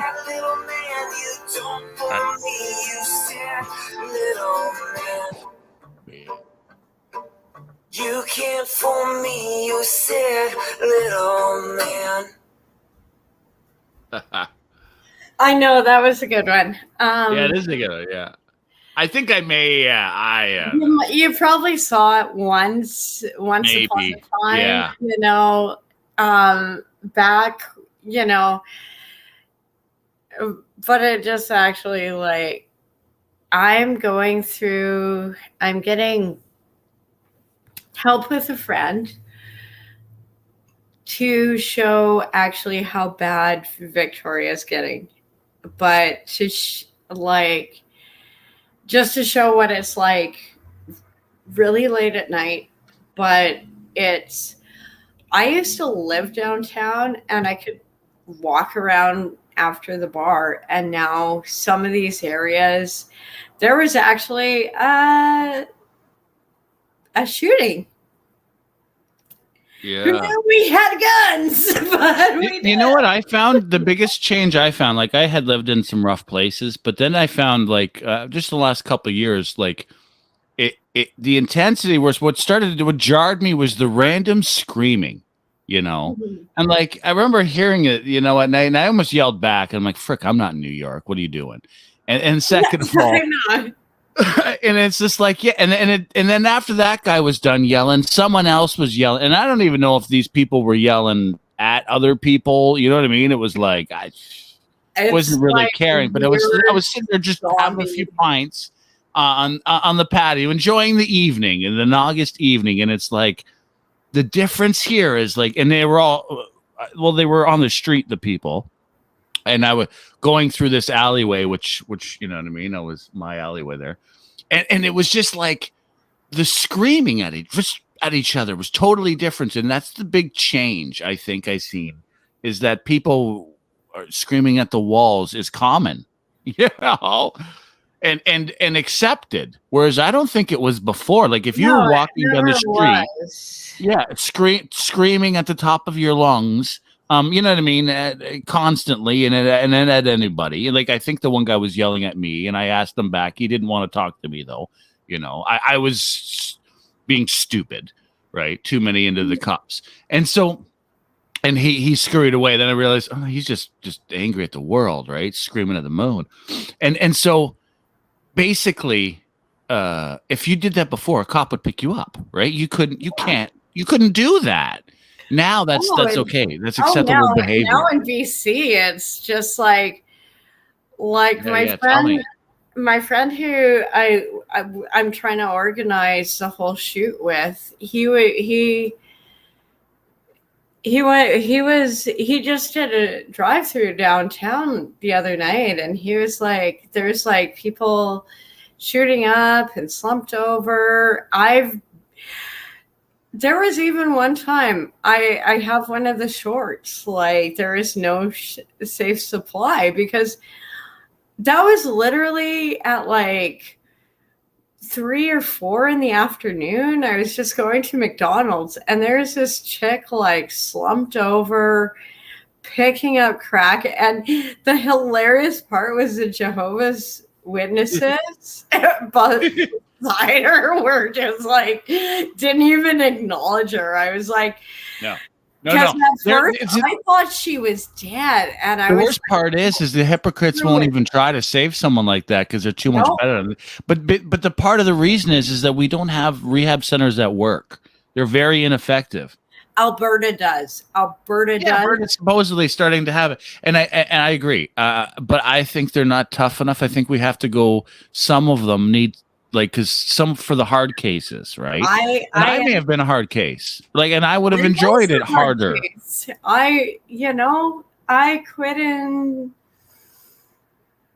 a decade ago. This was actually my, quote unquote anniversary month. I never inhaled or smelled any foreign substance.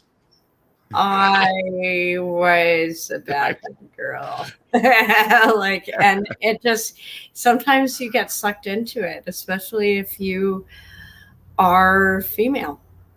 I think women get sucked into this a lot more just because we don't have sometimes a lot of the financial security, Oh yeah, and the way that it works. To that bad boyfriend, you know what I mean? yeah. He's gonna take care of me. He's gonna love me forever, and it's like, no. Actually, he's gonna groom you into a nice habit. Exactly. Sorry, I'm not laughing. It's just no. Either laugh or get angry. You have to laugh. And. I'm not there now, and I'd rather say it so other young women or any women or men do not get sucked into this. It's wrong. Well, now you can just start on your own. So if you're a curious teenager, you now can go and pull on the lab coat of your government and try the hard drugs for the first time for free, right? Like, is that the safe supply? Like, if I was 17, I know what we did. We used to ask, okay, we could get grass easy, right? We get our grass, and then we'd wait around the beer store, which is in Ontario. They have places that are just the beer store. So we'd hang out on the side, and we'd ask usually women would tell us where to go most of the time. One woman would call the cops on us, but usually guys, and the younger the better, dirtier the better. If they were dirty, they'd do it. It was just, we knew it. They'd get us to get our beer, and that's how we do it. But now, hey, that was, I remember one time it was like 9:00 just before closing time on summer hours, before we finally got this guy to get us. We were denied by everyone.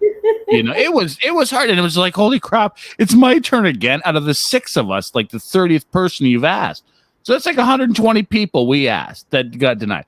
So anyway, if we were that young and stupid, we would have gone down to our safe supply.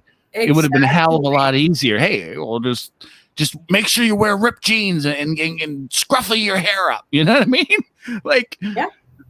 That's it. It was so much easier. And like when hard drugs, like there was, you just couldn't get them until you were a little older. Yeah. I don't know how it is now. I don't know either. Like Well, also, like, they're eating Tide Pods. This is not a good, like, hope for the next generation. No. No. Well, yeah, Like, this if generation is gonna. But the you lucky ate thing for this Tide Pods, generation is they're gonna get a big windfall of cash, which is probably gonna be disastrous. But the transfer of wealth, the largest transfer of wealth, is happening to this generation, these Ys. You know what I mean? The young, the 20s now, not going to Generation X as much. It's skipped Generation X, the transfer of wealth. But there's going to be, because a lot of it, more concrete was being poured in China every day than here every year, and that's wealth for the people, right? So if we were putting that much concrete down, we would all be all that much richer, but we weren't. Exactly. We transferred it, right? Because we have really poor politicians who had bleeding hearts that decided that Tiananmen Square was not a thing, right? So they. And now it's time. I believe this is where I'm like kind of pushing. Hey, I've been canceled. I really don't care anymore. It's time to push more of these politicians, I think, out. We already know that Pierre is prime minister. Okay, so it's a win. There's no way. I don't care what lefty media thinks or says on their thing. There's absolutely no way he's coming back from this. And there's pretty much no way that the NDP is going to get anything but their 20% solid support.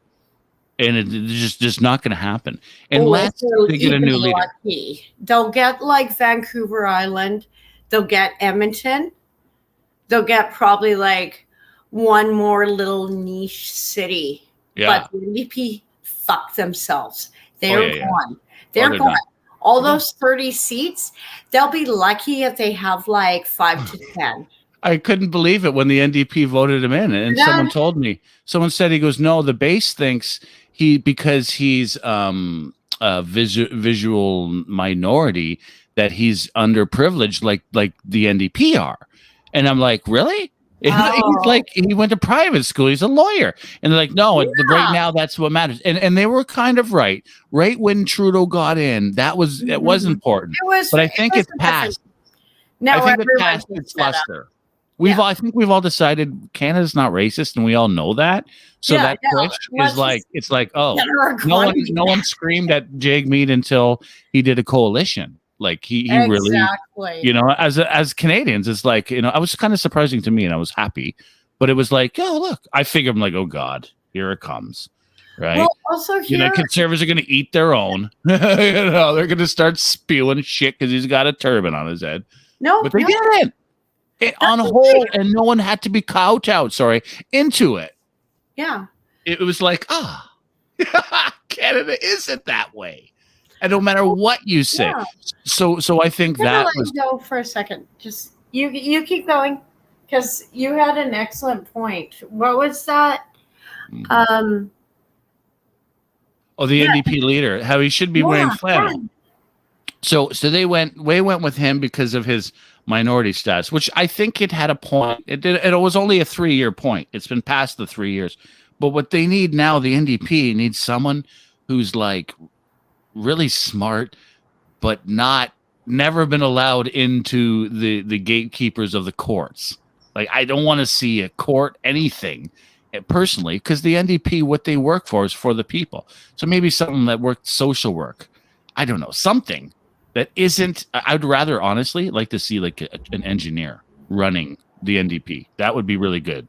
To me, they're their best chance of having a leader, and it has to be someone who's worked their ass off. And limited. It's going to be very limited on women on that, because a lot of women to get into the workforce.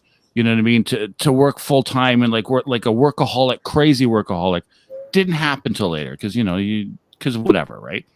But it's probably going to have to be a man, but that's not what's going to work. I think they're going to try to do some more push. The way that the NDP is going, that seems that they're pushing. What do you mean? The politics of. Of what do you call it? Tribe politics. She's a female. She's categorizing everybody. And I don't agree with that. And I don't, but I do a little bit. It makes sense to think about it because it's politics, and politics is fickle. But and like what I want now is a guy like I can't say his name. Like my uncle will call him Uncle Tom. He's 80, and he still works every freaking day. He wears his flannel, and he's practical, and he can come up with an answer. You know what I mean? And he knows other people have an answer. I don't want to see another lawyer doing this job. I just want to see someone just try. You know what I mean? Try a working class stiff. It's not like lawyer. I'm going on a tangent, but lawyers do not have a difficult job. You do not have this difficult job. It's a standard that once you reach it, it's not like it's unachievable. That it's some brilliant people that a business owner sometimes has a hell of a lot bigger problems to solve than the day-to-day mush of a lawyer.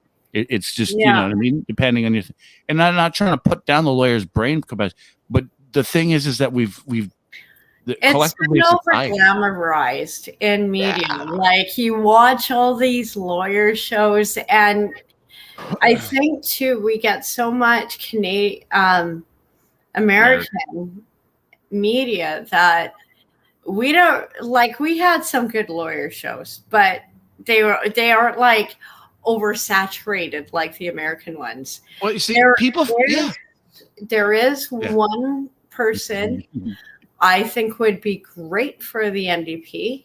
Ooh. Her name is Carol James, and she was a local leader. Unfortunately, she is retired and so burned out on politics, she would never run. Oh, yeah. And that's probably the best ones, the ones that won't run. But she was awesome, and she was like local, and that's what got me into the party. It's family, it's friends. Like this all seems so good, and it's all gone so corrupt and twisted. And Jag Mead's trying to backpedal on all of this damage he caused is disgusting. Like, I don't have another word for it. Yeah, he didn't. I don't think he, in the end, did a big, great thing for the NDP with this coalition. It really surprised me. I was like, I just don't see the gain, because they haven't. No one, not even one pundit, has even said that they can take credit for anything from this coalition, except the only thing they've been able to take credit for is for keeping the Liberals in power, which is like, exactly. Oh my God, you can't take credit. They've tried to take credit. You keep why trying. would you want to take credit for that? But for a policy, they just want to take credit. And I understand, like, he said something, and I think I understand his idea, but he didn't think practically. He said, like, I want to do something. I want to make sure that our government has actual things and policy. but this is the thing: is a lot of people write policy so they can make money. Exactly. So that is exactly. It's always And someone just said it. I just read a National Post article. I can't remember who wrote a female one. Carrie and she said something about him wearing a Rolex, and I was like, my God, he's still wearing his Rolex. And she apparently has a new one. While he's sitting there griping about saving the environment, it just you can't. It's about optics a little bit, If you got voted in because of your color, buddy, you better think about optics of other things. And it was part of the reason why he got voted in, because Trudeau, they said, hey, he's going to be in for a decade. We're going to get someone who's more left than Trudeau. So we're going to go with someone who's a new immigrant. That's what it is. It was about, you know what I mean? And on top of it, he was pretty smart. On top of it, he was a pretty good speaker. Much baggage. Oh yeah. Well, it was a part of, and he's of course the Sikh. There's a lot of Sikhs in Canada, and there's a political force of Sikhs. One of the things with them is they're pretty active people. Call them friends and neighbors, like yeah, but at the same time, even they are not supporting Jag because not anymore. They it's hard. But you know what? They've been jumping ship, to put the term, if you understand. Totally. It totally has. Well, there was that one Because one he's in an Brampton. immigrant, and he's not really like an immigrant. No, he went to private school in Detroit. Exactly. Private school. He's not Frick, I wish. these are not like the people I worked in factories with. So No, they're not the he's same. No, but supportive they or are Sikhs. farms or yeah. You work on a farm, like it's a long way from Detroit and a silver spoon. But I think the original intent for the party people was all right, but I think they outlasted it, and then this idea of a coalition was like, this is Canada, we don't do that, and this is a very unpopular government. He had just finished like another ethics scandal. It's like, okay, the guy's had more ethics scandal than any other prime minister in history. And you're like, well, now we're going to do a coalition deal with them to keep them in power. It's like, how do you expect your party to do well anymore? Like after Leighton, the party, the NDP has gone down. Now after Jagmeet leaves, it's like you said, well, how many 6 seats are they going to get? Like they have 20% support, but that's spread everywhere. They need concentrated support because, as you know, it's 200 and some on battles, 280, whatever. So basically, they have to have support of a majority in an area, which you said, BC, yeah. And so I don't see them getting it because a lot of people, the NDP, I believe, they just won't go out and vote. Especially if he's in. If they get a new leader in, but how the hell are they going to get a new leader in? You know, Trudeau's going to call a snap election. He's not going to let it go. Well, He's gonna. Something's coming. Something's coming on the wind. Like, because I don't think that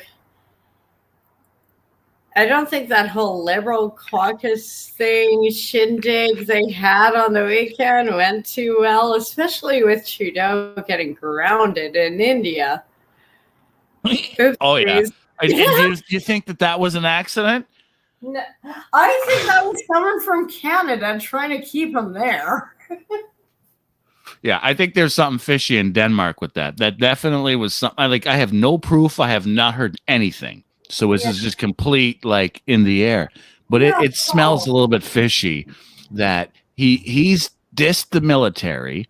And he dissed the military. He's dissed the country he was in. He dissed thing. And Biden gave him that 100 PSI finger. Did you see Rishi in that picture? Like that, you know, which one I'm talking about? Rishi was there too, giving him like spitting venom out of his eyes. And so was that other cat who, the unknown individual in that scene. The unknown known person, okay? That tall person. Who are these people? And it's like, well, why were they giving the 100 PSI finger? And then his plane don't work. Mm-hmm. His wheels got taken off. That's what I think happened.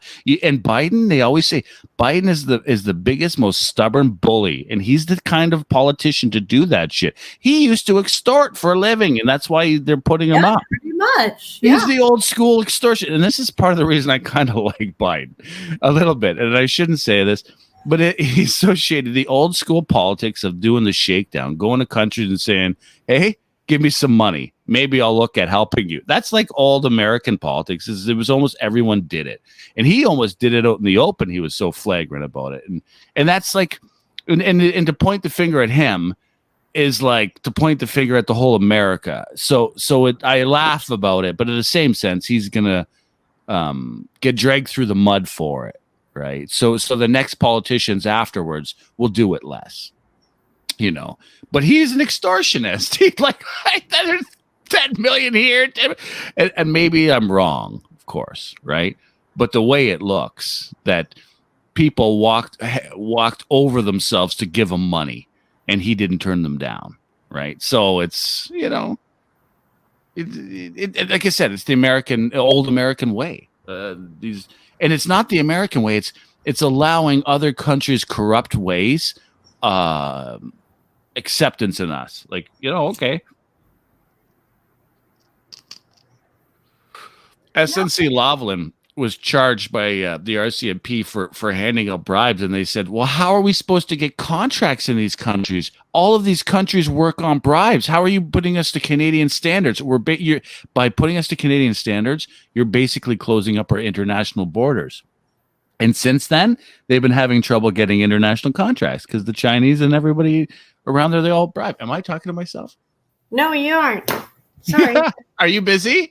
No, I'm just listening because you are saying so much truth right here. You know, I don't want to. I feel like I don't want to interrupt you or talk over you sometimes. Like, oh, it's good because I'll just go. Remember those pull strings? Remember those things? We were a kid. They were around, and you pulled that string, and then the thing in the middle turned.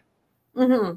Well, I don't know what they were called, but mine is a really long string. It's really, really, really, really, really, really long.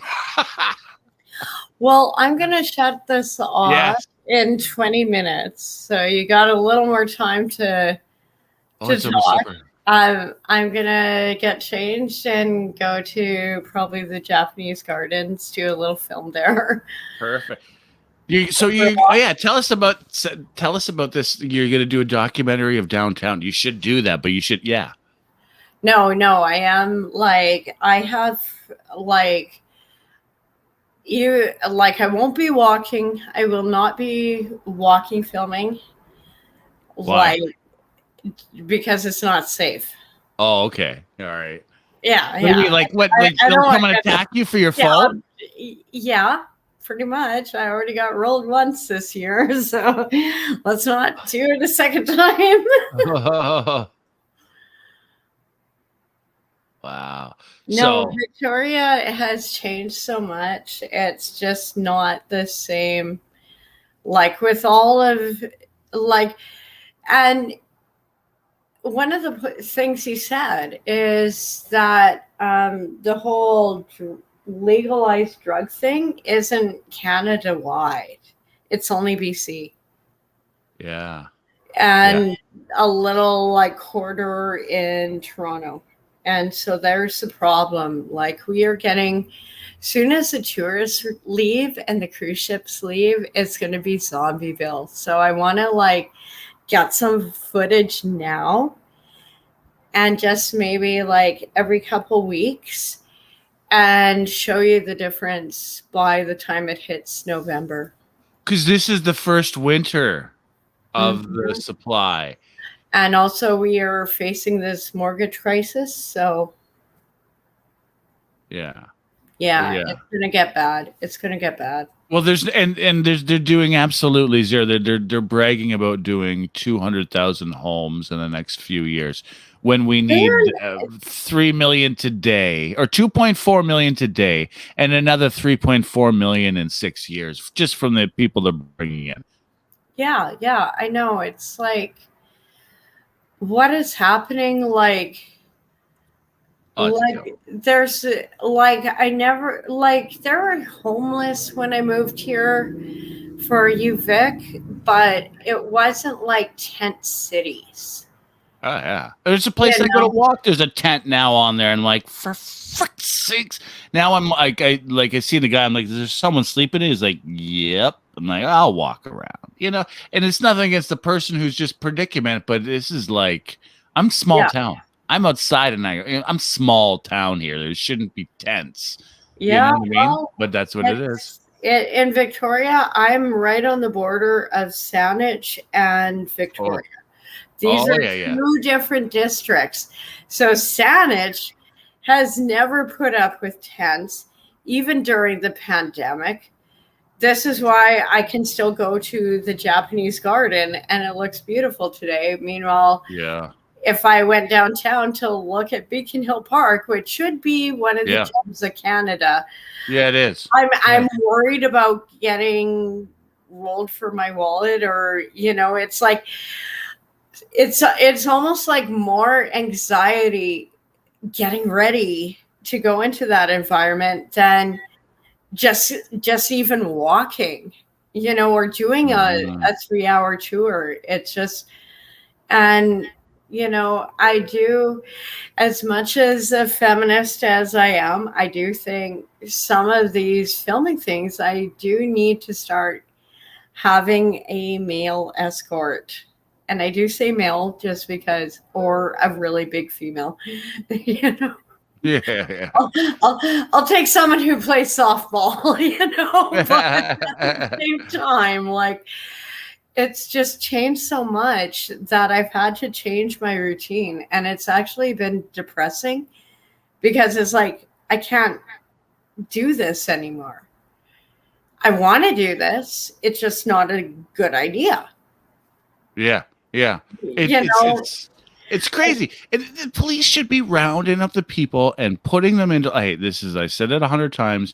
Sea cans outside in the boonies, and hey, give them their check. Let the biker or whoever. I don't care. I prefer if I'm gonna have drugs with biker guys do their monthly delivery of their drugs or whatever the hell outside in the boonies. And hey, maybe like do something like road they would clearing. stay there. Like, the only reason they're staying in the downtown cores is because it's easier access for drugs. Yeah. So, and if, hey, these people want to engage in this type of behavior, they are not accepting help. Can we just move them out? And then, if we're going to give this safe supply, do it away from the core. So Should not be in the core. But I think they like it's we're like mass bankrupting resource for people. our I don't know. economy. You know, to what are we doing like with this? We are just enabling. It is not helping anyone.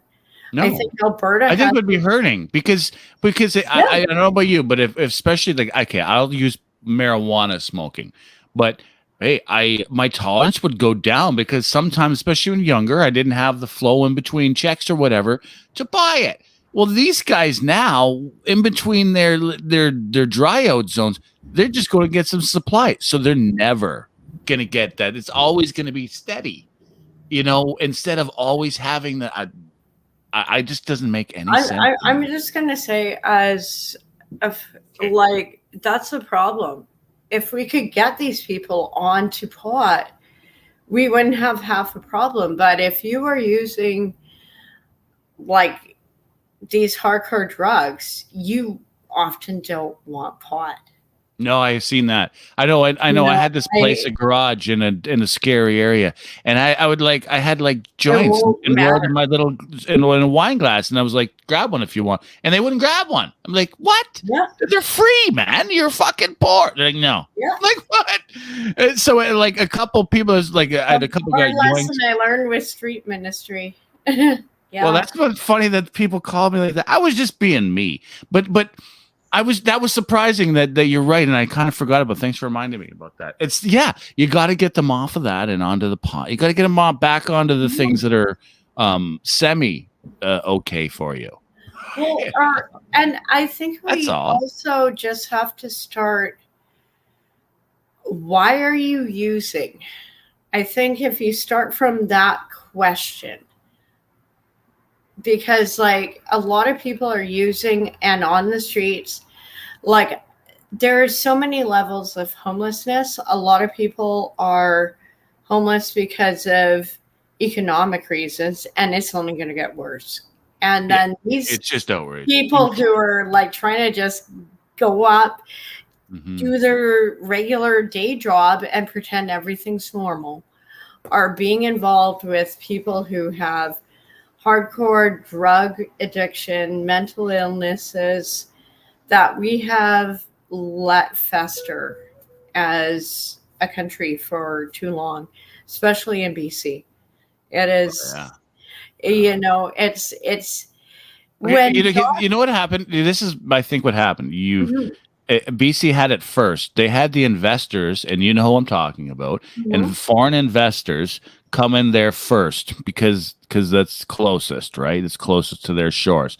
So you guys had the fastest growing in small towns real estate, and all these people in small towns, the people that took minimum wage jobs and lived in like the crappiest house on the street, right? Those people's houses got bought up by foreigners, investors. And so that guy, that poorest guy on the street, the dumbest guy on the street on a minimum wage job, who sometimes is bouncing from jobs, is now homeless. So they moved to a city, and now they're angry. And now that's what you're dealing with. And so I think it started from, we've lost home ownership, and now the person doesn't care about the community, because the community don't care about him either, or her, right? Now it's her, which was never the case. But now there's like homeless women, like that was not even allowed. Now it's like, so what? That's what you're giving me equality. That's some equality you don't want. And how about this equality? We should just keep raising the rates of suicide till we get male and female equal suicide rates. Is that what the attempt of this is? I almost wonder sometimes, because stupid talk, but we have made equal. That's equality, right? Well, that'll make it equality. You're right, because more women will get sucked into made than men. Yeah, more women will get sucked into made than men, and men do it on their own. So that you're right. That's probably equality right there. It's disgusting. We figured it out. And we're number one in organ donations, funny enough. Oh yeah, and you can schedule it too, eh? Oh, I know. I just schedule a heart surgery. That's what happened in. There's a politician in Israel who had a heart surgery, and they asked him when he wanted to schedule it, and he said, "I had no. I have a rare blood." And they said, "Oh, negative." And they said, "No, it's fine. When do you want to schedule it?" So he, being insecurity of Israel Parliament, had an investigation on it. And he was the first to blow the whistle that they were using those dancers, the you know what I mean, those not the Uyghurs, the other those people. And basically you can't have a heart attack done unless you kill the person, like you can't schedule it, right? Because you can't hold a heart more than it's like minutes, right? So basically they had someone lined up, and they were saying, and at first what they said was no, and then when he brought medical, the doctors, he wasn't trying to be angry. The doctor said, "Oh no, we just have so many," and he's like, "Oh, okay, but I have rare blood, right?" So they tried to hide it. Good. And then when they got to that, then they said it was a criminal. They were lining up to schedule. Oh yeah, it was all money. He was paying for it. And then they said it was a criminal that he was. And then it turned out that he thought it was one of those dancer people that come and do our thing. The swamp people. So basically from him, he didn't get it. Israel no one in Israel is allowed to go get any organs. Transplants at all from China because of this guy who was getting, it's a really good story. It was really, really interesting because he followed the law. Thank you, because that one's I'm gonna have to let you go. Yeah, that's good. I'm gonna be shutting. Yeah, because like I said, I kind of want to go for a walk and finish getting ready and everything. Okay, it's 4 hours you've been on. All right, thank you. Have a good day. You take care, sir. Stay blessed. And thank you everyone for coming. I check out my fuzzy dragons video. Fuzzy dragons. Talk. I want to see where I can take that one. I am so excited about it. Let's see if I can find it.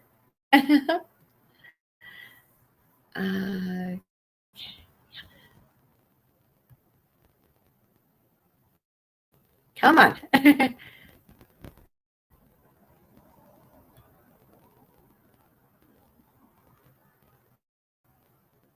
I'll close it out with this. I'm getting better. Oh God, no. It'll play again. It'll play again. Oh, it was playing. Damn it. Okay. Let's just try it a few more times. Come on, Crypta. You can do it.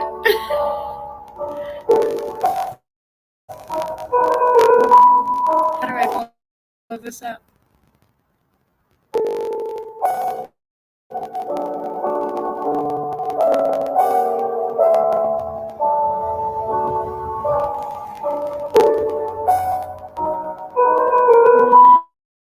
I really love this one. I know I'm playing it a few times. I'm going to pull up one to close it out on. I'm getting good. Like, I'm impressed with this. It actually is starting to look like she actually looks like she's grabbing the pillow. And I like how, like, all the little feathers on the dragon ripple. I think that's cool. I know I'm, like, talking, like, a weird little kid, but I don't care.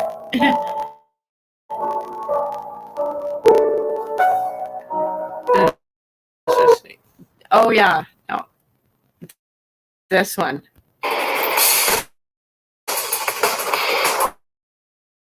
And this one I am going to play a couple times.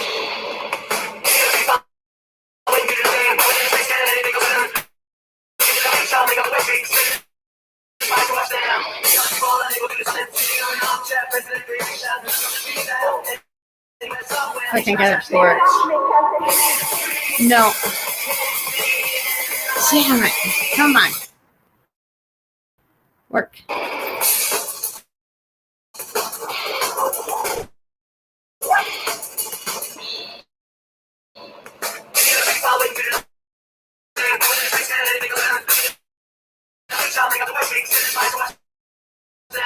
Love you. Stay blessed.